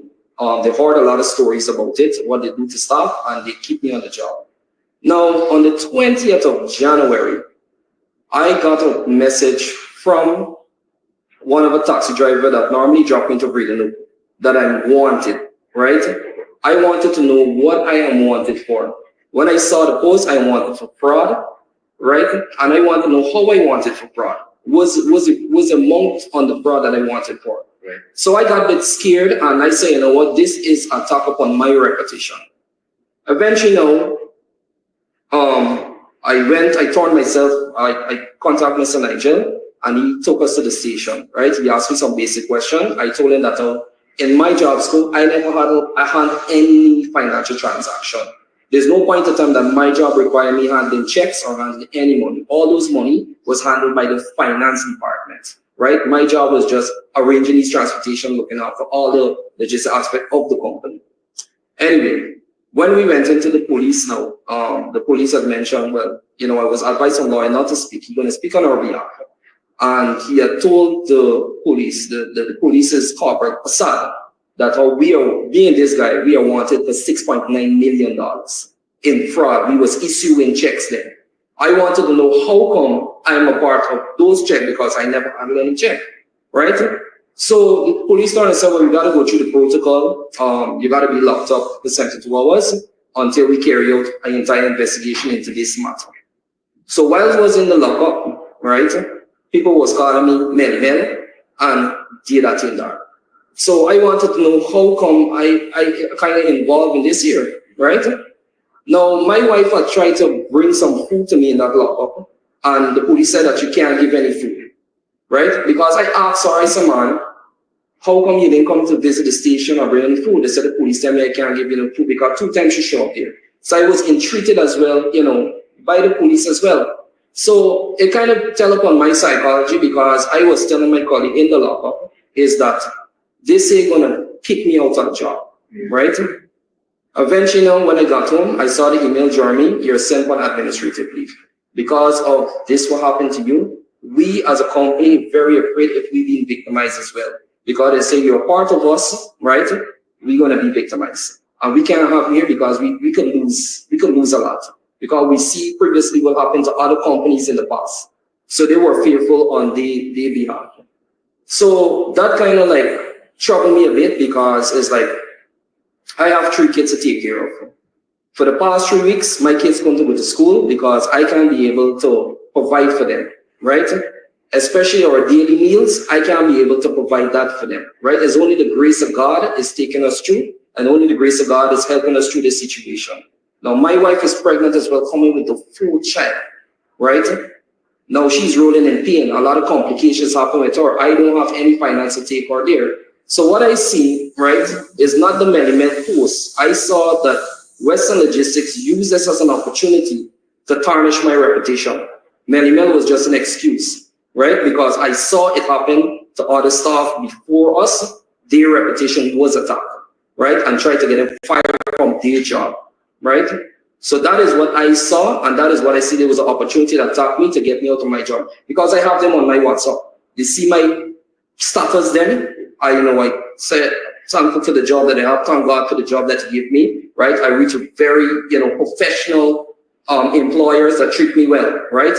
And I don't know what they see that and create a jealousy in them and envy in them to attack me and get rid of me. Now, but going back to the police, matter. Now, the police sergeant said we got to report. Before I get there, when I was released from the lockup, they actually sent back a jeepload of 3 policemen. These, I don't know if it was policemen or it was hitmen, right?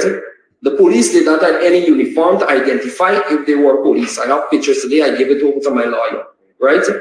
They come and say, young man, come downstairs. So I turn and tell them what I'm come downstairs for. I do not know you guys. They never identify they are police. They just come downstairs. We want to talk to you, right? I said, cannot come downstairs and talk to you. I said, what is the problem? So we just get a wire that you're home. So I don't know who they were getting instruction from, right?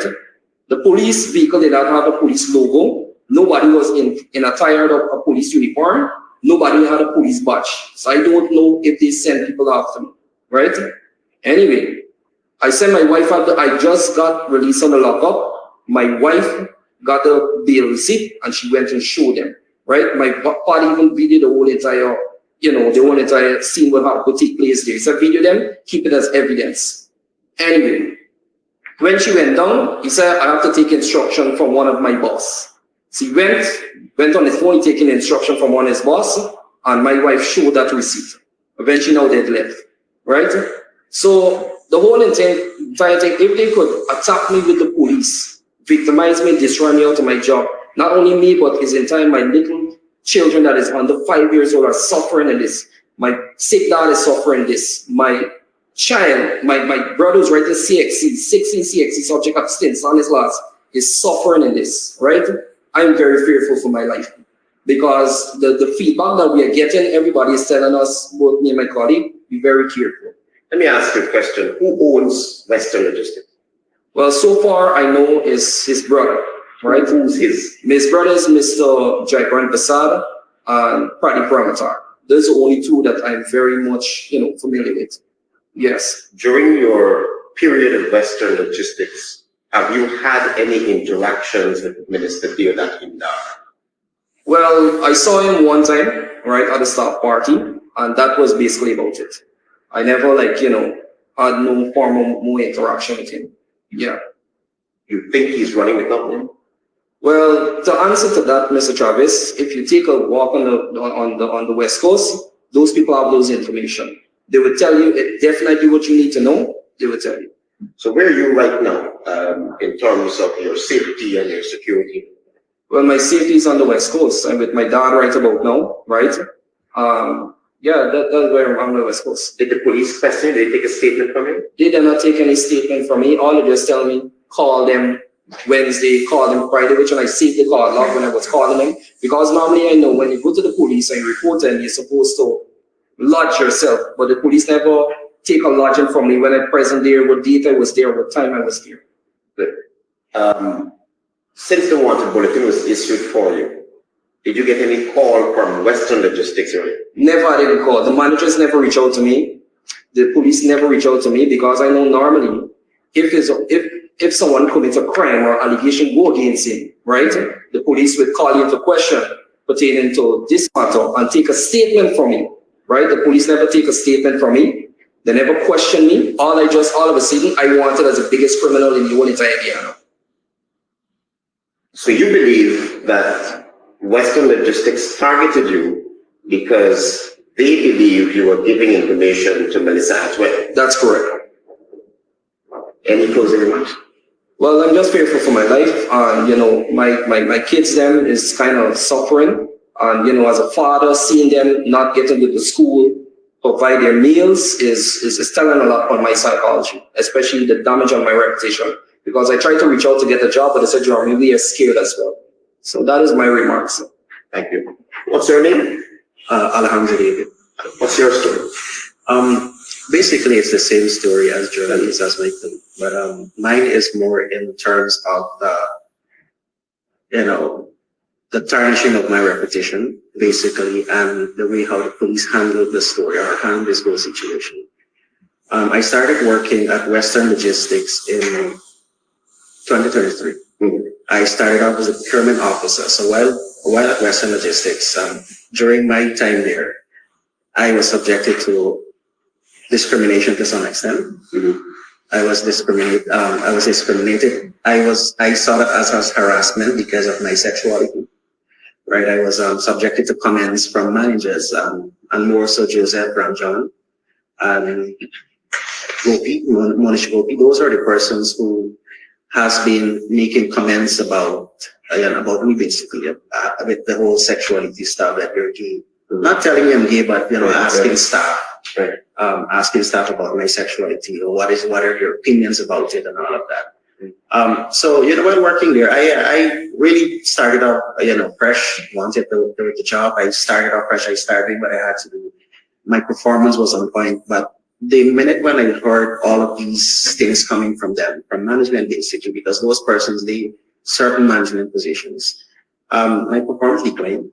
Right, I didn't want to, and like you said, the toxic environment, the working environment has become very toxic. And so I sent in a resignation letter.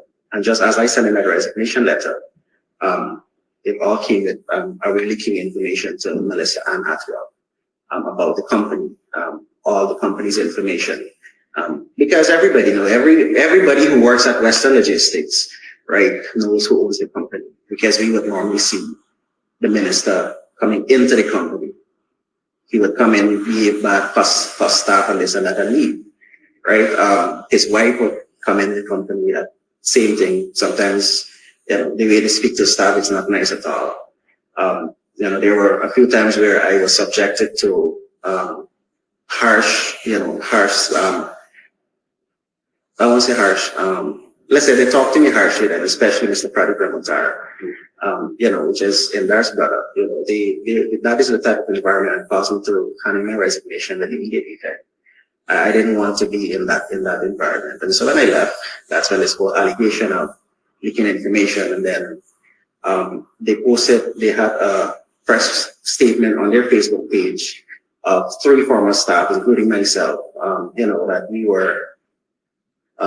that we were leaking information and fraud and all of that. Now, these persons never called, and I can testify to them never making contact to me via calls, via WhatsApp, but they're viewing my statuses, they're seeing them online, they could have reached out to me in that sense, but no, they didn't do that. Right? So you too, after you resigned, you saw all these allegations about you committing fraud and all of that. Right. How much financial transactions for the company you did with? If any at all?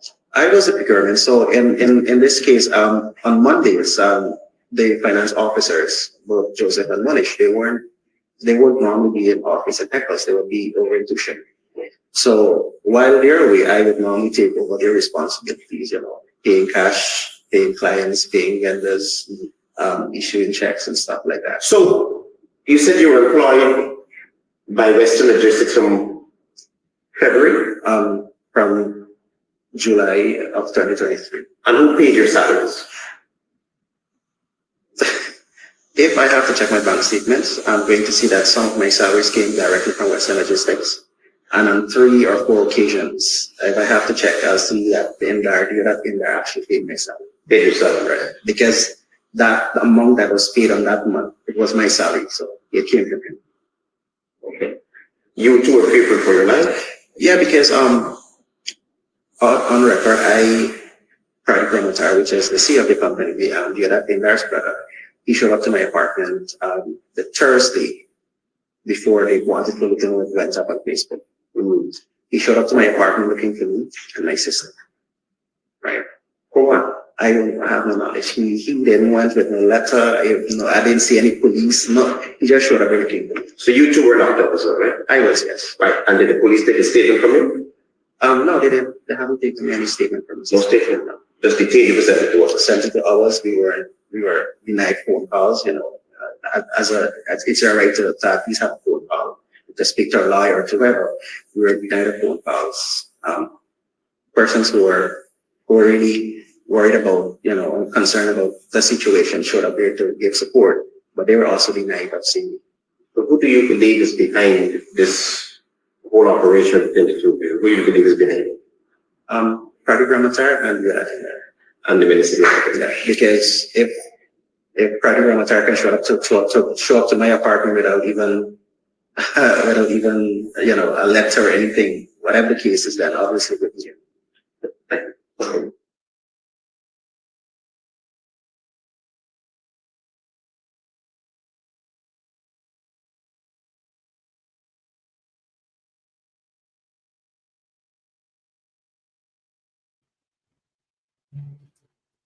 So there's a prime example of how one set of people just work for what they want.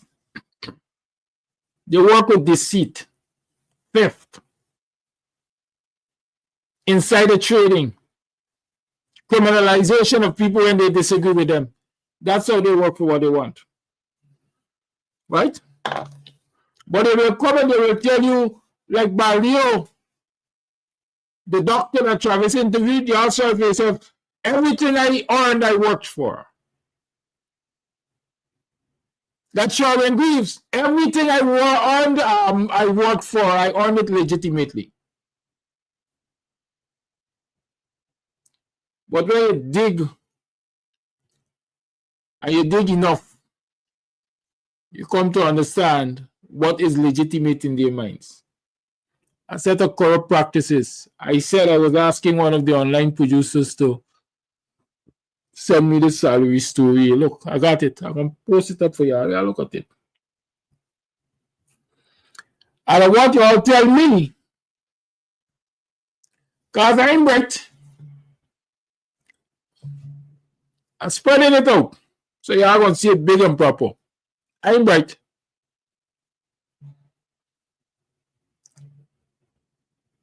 You must work for what you want.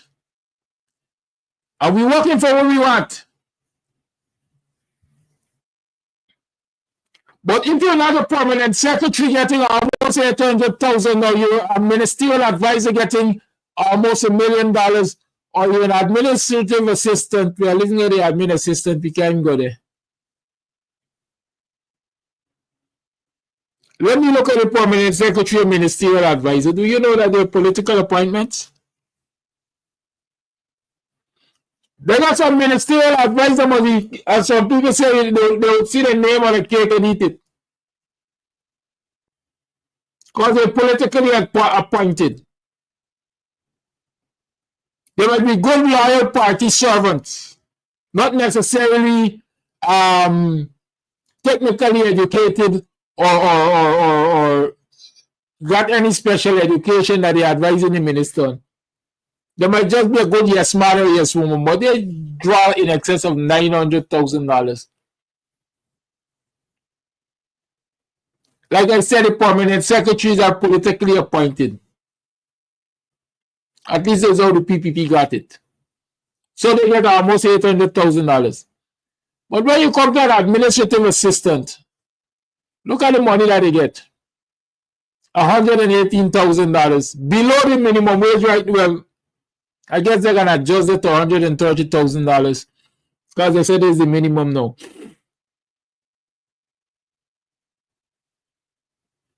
Yeah, the most they've seen is 246. Let's say $250 million, $250,000.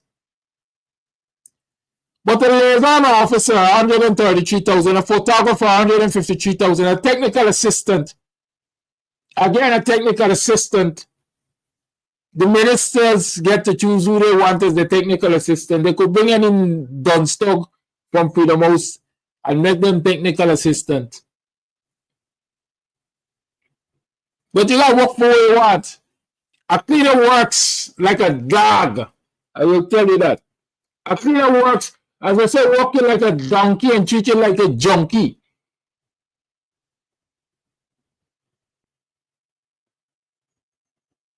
A cleaner works, and as I'm talking about the cleaner working, it is alleged that the First Lady takes her cleaners and maids and other staff to work not only in her home only, but they got to double dip. They got to work at some business, some cafeteria, some catering service, some food business she got. But look at the money what cleaners are paid. The most they could look forward to is $95,000. Well, I guess now, well, the PPP is still cleaners money down low all the time. At least those around the schools. But let me say they could look forward to $95,000. Monitoring and evaluation officer, 189. A data entry clerk, 86,000 or 90,000. Look what a confidential secretary gets. $147,000. But the director general gets what? 676. A focal point officer gets 123. Personal assistant to the minister, $307,000. Personal assistant to the minister, not a politically appointed person.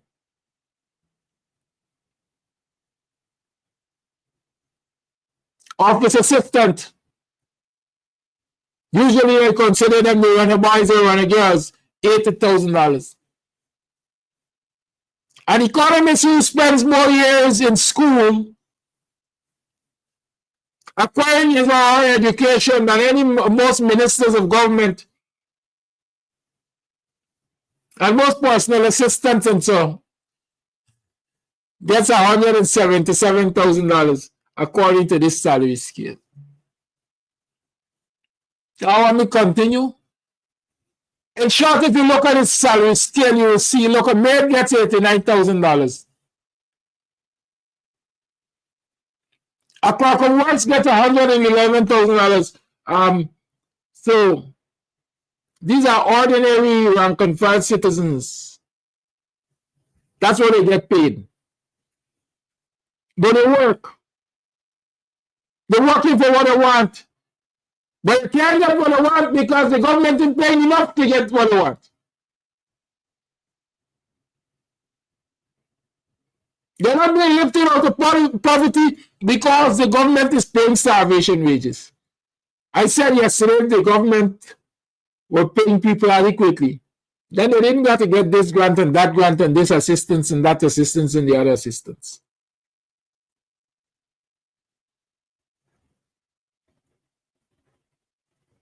And if you can't look at this salary scale and recognize that policies like these keep people in poverty and oppressed, and you are supporting a government that does that, you're sick in your head.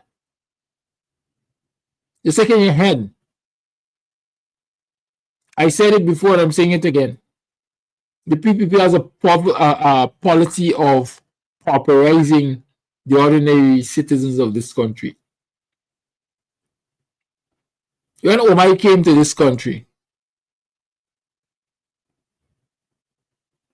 when Teleperformance, I think, came to this country, when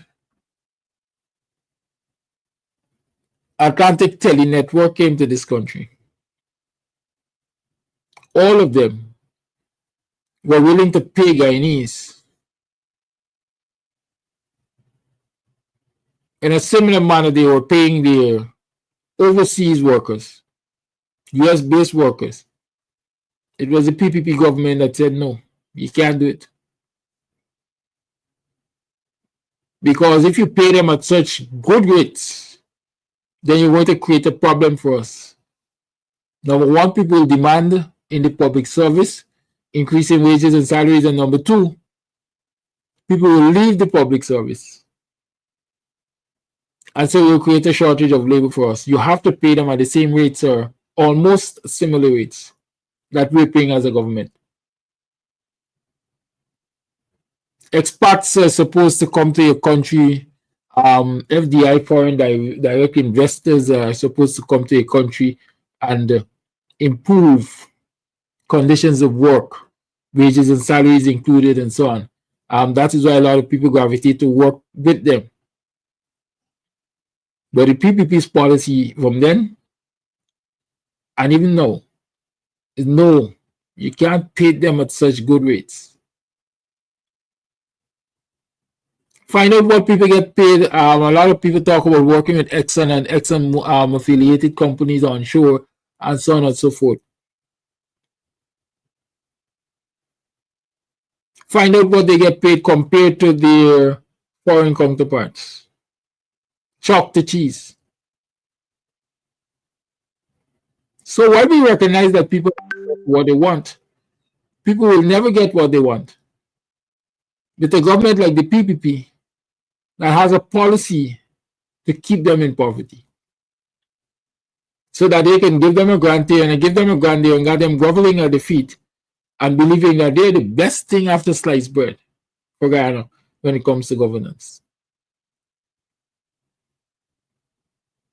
And like I said, when I see scandals like the one we just showed the interview about,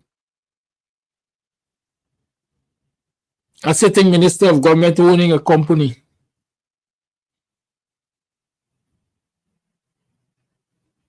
a sitting minister of government owning a multiplicity of businesses, while a sitting minister of government, people who you know were kicking brick when they were out of government, turned overnight multi-millionaire and multi-billionaire.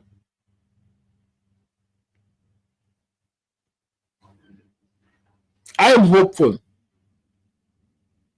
that when people pay attention to these things, they will put the PPP out of office. Because the PPP, again, I'm saying, is not good for this country. can be good for this country. A minimum wage of 100 and 600, approximately $600 a month, $20 a day in an oil producing economy where prices are going to the sky. Is that how we plan lifting people out of poverty?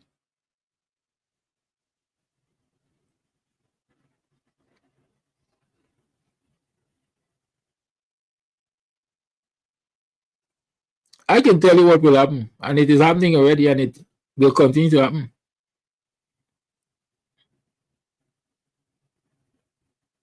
Those who are perceived as having it, those who don't have it, will turn up at your door. So y'all continue to use the PPP. The lines are opened. 6225933 is the number to call. It's 8 hours 27th on the 11th day of February in the year 2025.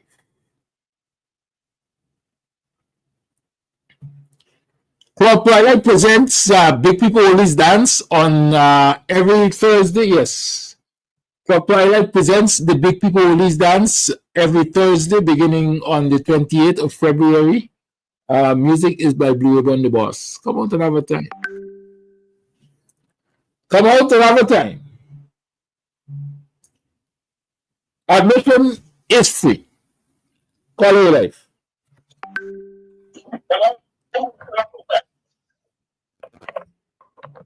Call you on. Yeah, good morning, Brother Kadaki, and good morning to the rest of Guyana. First, let me remind the viewing public on your program this morning that there will be a protest outside of GCOM for a clean voters list and biometrics.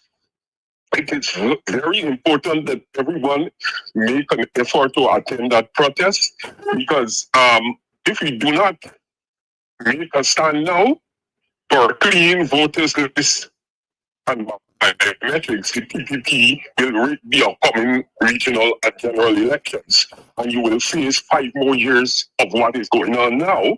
Even then, it will be more worse. It will be more worse. I plead to people, go out there. Please go out there and support that protest.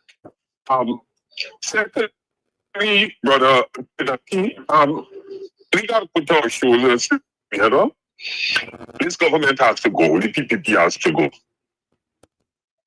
There's no if about it. You see all these scandals and this is going on. Gotta go. We gotta go. I beseech these people to stand up or rise up. Don't wait for Aubrey tell you what you got to do. Don't wait for brother or you gotta do. Once you keep it with the law and you commit yourself, be clever, be clandestine in your move. Do what you have to do. This government must go. Thank you very much. Thank you for the call.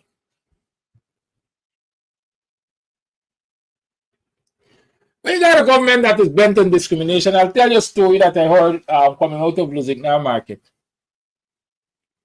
You notice Lusignan got a spanking new covered market. While places like Buxton, people got to still bend down on a so-called tarmac, exposed to the weather and so on and so forth. Don't lose sight of that. The PPP and the representatives went to the Lusignan market. Whenever they went to the Lusignan market and they spoke with the vendors and they say, listen, we're going to get your cash grant payments for you. You ain't gonna go no way, man. We will announce when you're going to come to the Lusignan Community Center, the Lusignan NDC, and you're going to collect a cash grant. I understand yesterday was the day when you had to go there to collect a cash grant. People turned up. There were 95 checks issued. Why are you asking me face when I'm talking these things? 95 checks were issued at the Lusignan NDC yesterday. The vendors from the Lusignan market.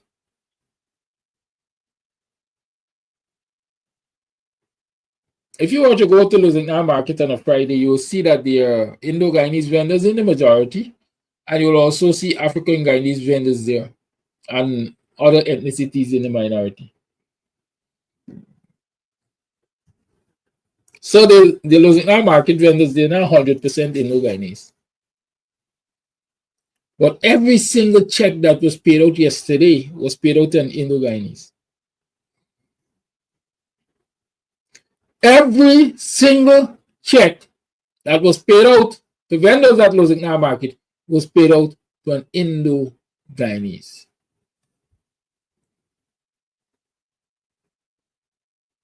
But we must work for what we want. But while we're working for what we want, and the government is distributing our resources, are they being fair to us? I want you all to answer that. I know the answer, meaning we got to provide it. Are they being fair to us? Kadaki, blessings and good morning, my brother, to you and our listeners. Kadaki, nobody do have to put the PPP out of office. The PPP putting themselves out of office. Because the things that they're doing blatant in the eyes, understanding, brought to my understanding, that is alleged that the FBI will make their appearance in Guyana anytime to deal with this corrupt PPP. People like Jack Dale and Nanalal and these guys, the PPP is a dog government because the things that they're doing.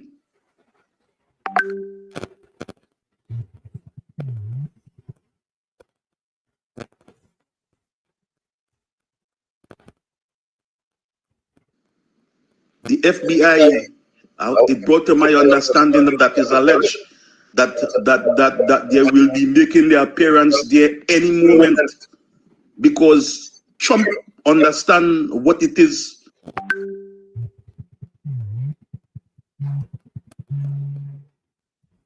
Happening there. So right now, all of them uncomfortable.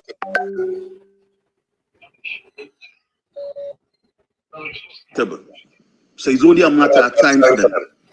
And this biometric that they want to implement, watch and you will see how fast that will be implemented.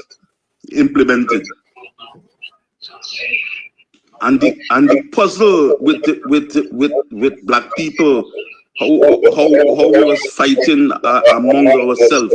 Watch and you will see how that will just smooth out nicely. God in charge, you know. God is in charge.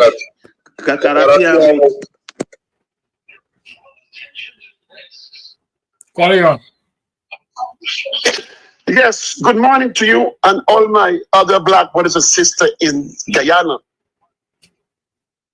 Let me remind you, Mr. Amsterdam, what my grandmother teach me.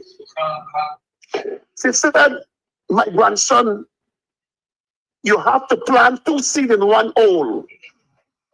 So when you one seed on one, the next one will be there to shoot out. I heard these words from Shifers that everybody want to be thief, but they don't want to be Apache. In other words, what Transgard is talking about?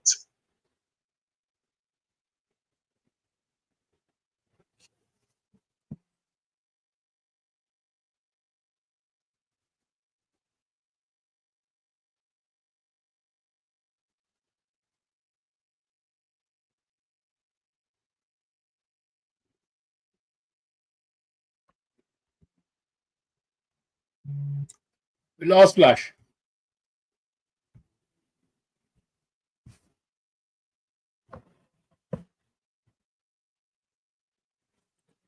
Benjamin 622593 is the number to call.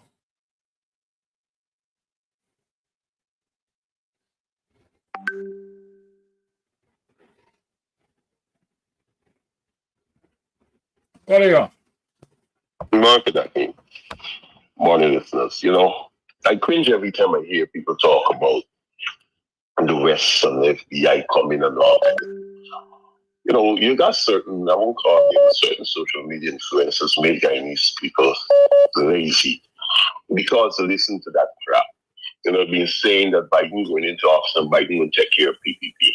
Biden go in, Biden come out, and Biden gone. Trump come back. And if they think that Marco Rubio is any different than Trump, or what was his name, Pompeo, Marco Rubio is worse.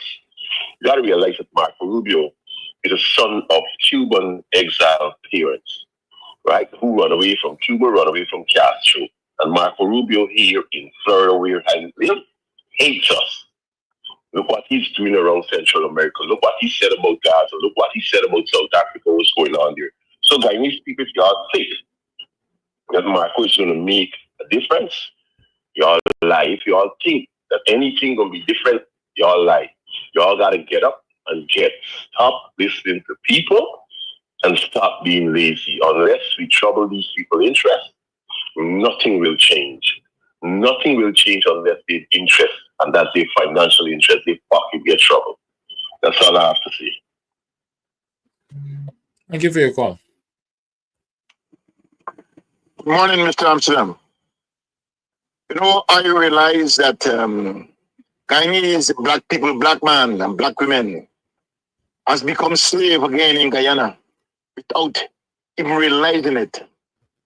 Yes, they're slaves in Guyana to the Indians without even realizing it. The black people, especially the police and those who are in the sheriff, these people are actually like slaves. They can be asked to kill their own parents and they will do it. Yes. I was in Amsterdam the other day and I went into a supermarket and I saw the boss's wife insulting a worker, terribly insulting the worker.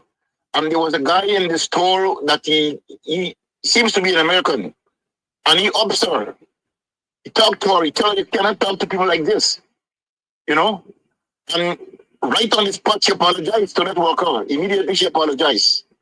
Just going to show you how people, black people are slaves and they're not realizing it. You guys, you own the army, you own the police force, and yet you allow yourself to come down to the bottom of the ladder and back to where you came from. Bye. Thank you for your view. It's 21 minutes to the 9 o'clock hour.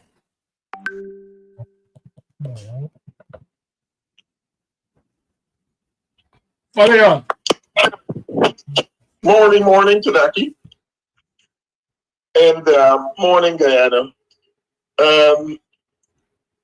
Just joined the program late, so but a little thing to understand about this racist, corrupt mafia PPP. Have you guys noticed Jack Doe doesn't attack equally people at all?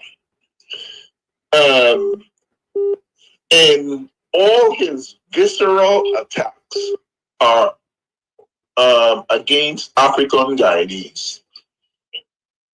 And we have, I think, G.K. Lau and the publisher of Cultural News. Although for that publisher, it's a one-song issue he actually speaks on, and it's oil.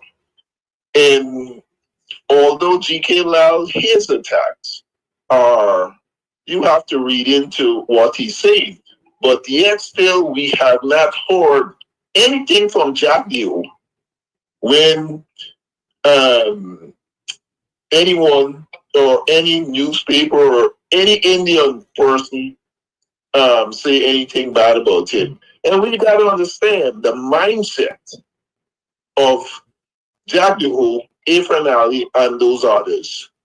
And I think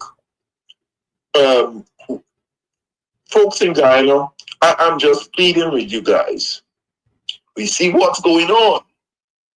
And do not rely on FBI and all this other rest of stuff. U.S. law enforcement.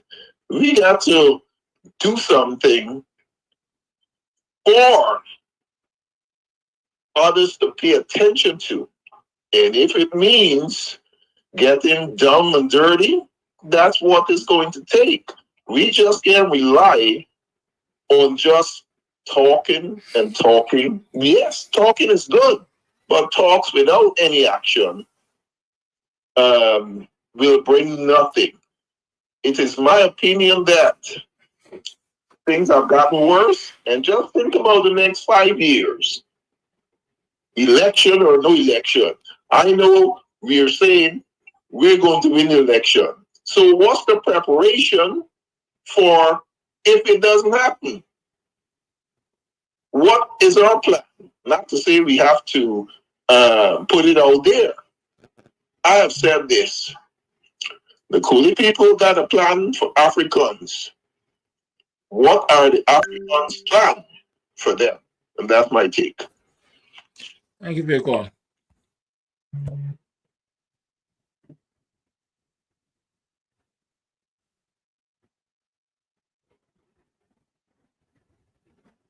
Well, the caller is saying now, well, the caller has said that he hasn't seen Jagdio attack any East Indians, any Indians in Guyana.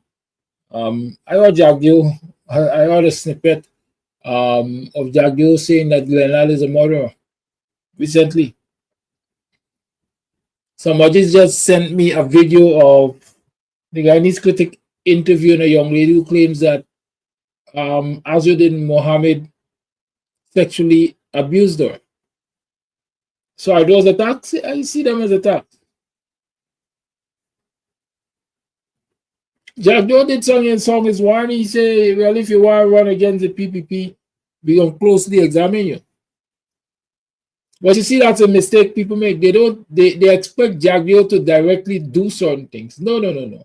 They are henchmen and women for those jobs, and they give them to them. Henchmen and women, they use them to do those jobs. I just listened to a snippet of the interview with the young lady and critic. She was unconscious, but she heard Azuddin say XYZ. Like I usually say, full attack or full not listen. But I wanted several times to comment on the Guyana Daily News' publication of Azuddin giving out money at the Lombard Street office and so on, and hundreds of people went down there.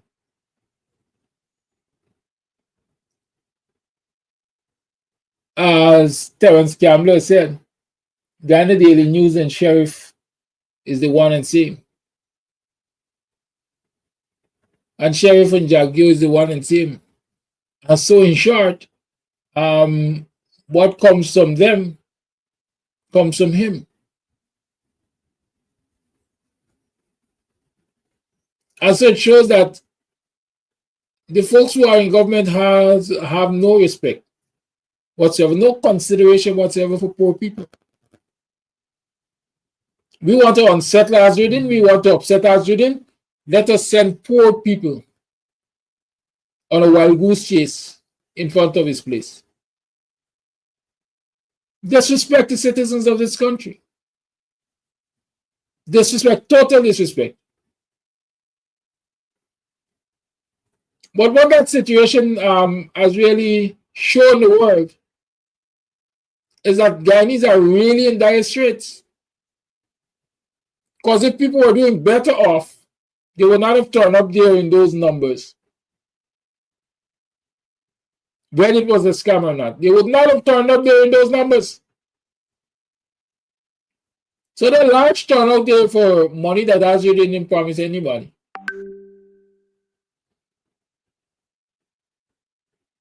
Is a good example for people to look at and realize how bad the PPP has made Guyanese. How bad we are. If we only got to hear little money sharing there, a little freebie sharing there, or a little thing there, and everybody wants to get a piece of it because it is going to ease the burden. Only people who are poverty stricken behave like that. And a whole lot of us here.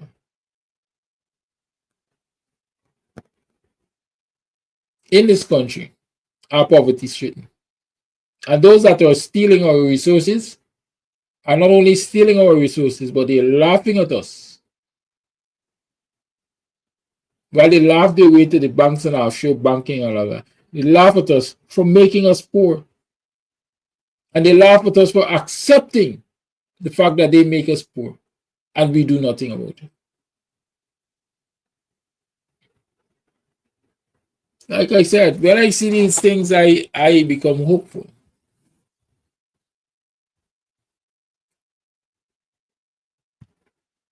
I seriously hope.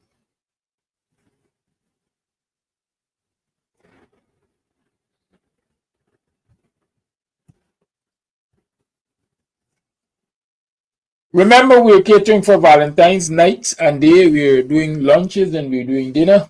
And you can RSVP by calling 6225933 and book a spot. Come down and have some chill time with your loved ones. Come down and have some chill time. And starting on the 28th of February, we are going to be hosting a Big People Release with Blue Ribbon the Boss on Thursdays, starting the 28th of February. Thursday, 28th of February. From then onwards, so whenever, we're hosting a Big People Release with Blue Ribbon the Boss. Remember, at Top Twilight, we try to create a space. The Working People's Alliance WPA, during its weekly press conference, called for an investigation into alleged sales of lands to selected individuals as recently revealed by this newscast. We await further information, which can only come from a fully independent probe. We therefore call for such an investigation as an urgent necessity. Dr. David Hines, leader of the WPA, said that no democratic government should face such allegations while denying citizens the satisfaction of knowing the truth. They questioned the position of Guyane's leadership on the issue. By what authority are President Ali, Vice President Jack Dio, and Attorney General Nandlal empowered to be judge and jury on allegations which implicate officials of the government? Dr. Hines states that such situations question the lack of transparency and highlighted that the party has lobbied for the re-establishment of the now abandoned States Assets Recovery Agency, SARA. As both a deterrent and a mechanism for recovering such assets. The agency, which came into being during the previous government, was promptly disbanded by this government on its return to office. The party reiterated Professor Clive Thomas's warning of the alleged criminalization of the state under the People's Progressive Party civic administration, since this points to more dire consequences for Guyana. He also called for re-establishment of SARO. For AGP Nightly News, I am Daisy Richards. Yeah, thank you, Joy Thursday. You know, sometimes you think we had it right, but we got it totally wrong. It's Thursday, the 27th of February. I don't know what we were thinking when we said it 28th. Of course, we were thinking Friday, but it's a Thursday. The Thursday we have the oldies and so on. So adjustments will have to be made on that day. Then it's 10 minutes to the 9 o'clock hour. And I don't feel like doing anything else. Don't feel like talking about anything else. Except we're talking about some money. Cash App and Zelle and so on and so forth. We can talk about that. How do you intend to contribute to the upkeep of the program? A lot of you have not been forthcoming in recent times. But I know it's January, February, guava season perhaps. But you know, go to your pocketbook and see if you could spare change. Let's listen to my favorite song in the meantime. I'm waiting to see how you are contributing. So I don't know what in the weekend.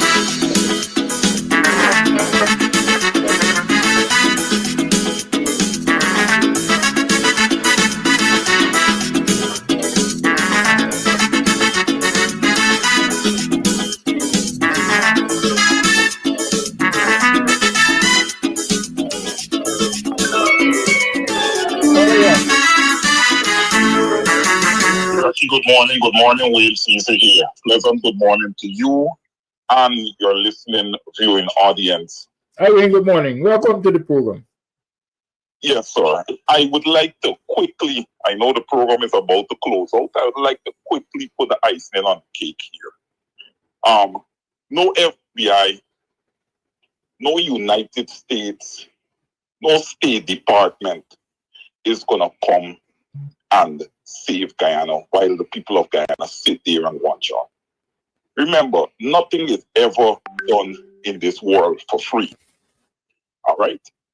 So until the Guyanese people get up and get active in their politics, all right, things are going to remain quite the same. All right? We cannot sit down and wait for somebody else to come and save us. We see what is happening. Over those 23 years under the PPPC, the Guyanese people have been conditioned, not just by the PPPC, but also by external forces, because they know that they had the eye on the prize, the oil. Everybody is just there for the oil. They're not there for the development of the country. Show me which external country that wants to see Guyana develop and they remain the same. It has always been survival of the fittest. We don't have to see the story play over 10 and 12 times before we get an understanding of it. Okay? The history is there that shows how does countries like the United States, among others, get to the point where they are so developed, so rich, and their economies are so large. They go to other countries and they extract the wealth and they bring it to their shores. So we as Guyanese, we need to wisen up. And we need to understand, while these people come and extract our resources, there must be some equity for the normal born and bred Guyanese. The PPP is not smart enough to understand what is happening. They are getting rich from an individual perspective, and that is it. There is no care, there is no love being shown to the normal Guyanese. And Kidaki, I want to touch on a point that you said earlier, a point that you made earlier, that all of these people who are enriching themselves, the poor is going to show up to their doorstep. I fully agree with that.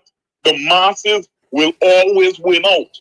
These people are getting rich and they believe that their children is safe and may not have to work a day in their life. But when the masses show up to your door, I cannot promise that you're going to be alive after that. So people ought to be careful of what they are doing. They need to be very careful. And if the people of Guyana ever move to shutting Guyana down, I fully support it. I fully support it. Enough is enough. Thank you very much, Kidaki. Thank you. Thank you for your call.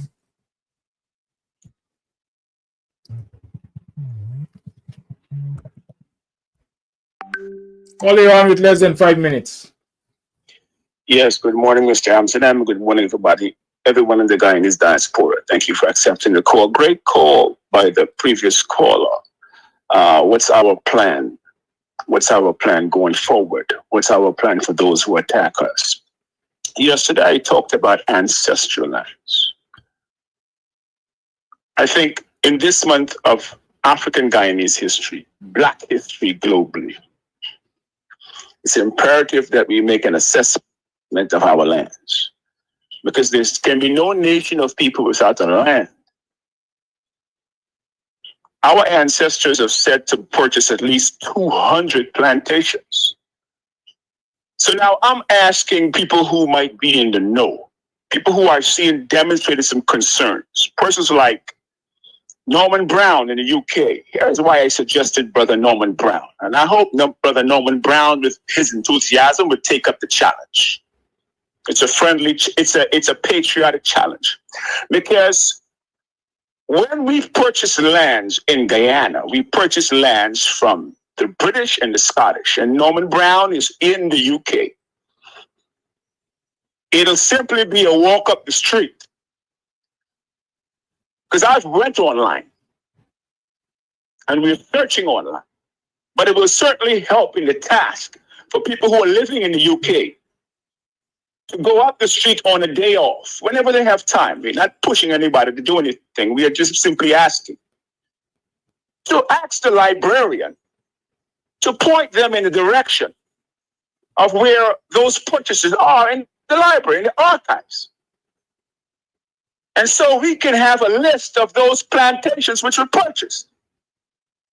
And Mr. Norman Brown, Brother Norman Brown, could have a narrative on that. And then we could all feed in this month, because we have been having this conversation here on the Guyanese Morning Time, Buxton Morning Time show. Sister Adriana Thomas, Coffee 250, Sage, we could all pitch in and come up with exactly which lands and what amount of plantations were purchased in Guyana. Lastly, Irfan Ali, the installed president, owns Lenora Estate. Mr. Amsterdam, I don't know, how does Irfan Ali be the Minister of Lands and Housing?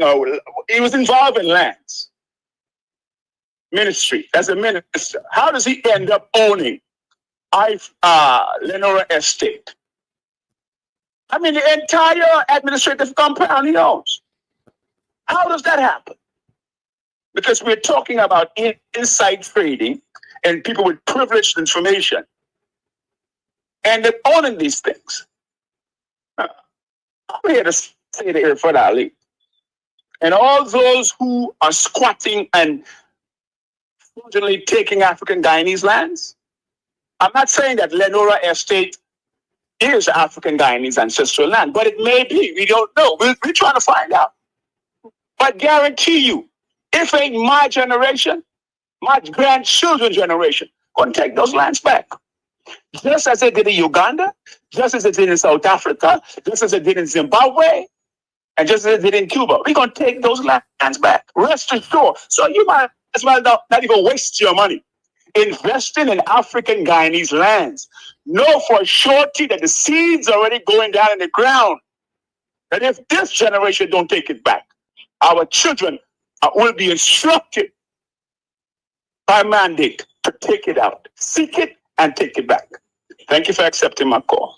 Thank you for your call.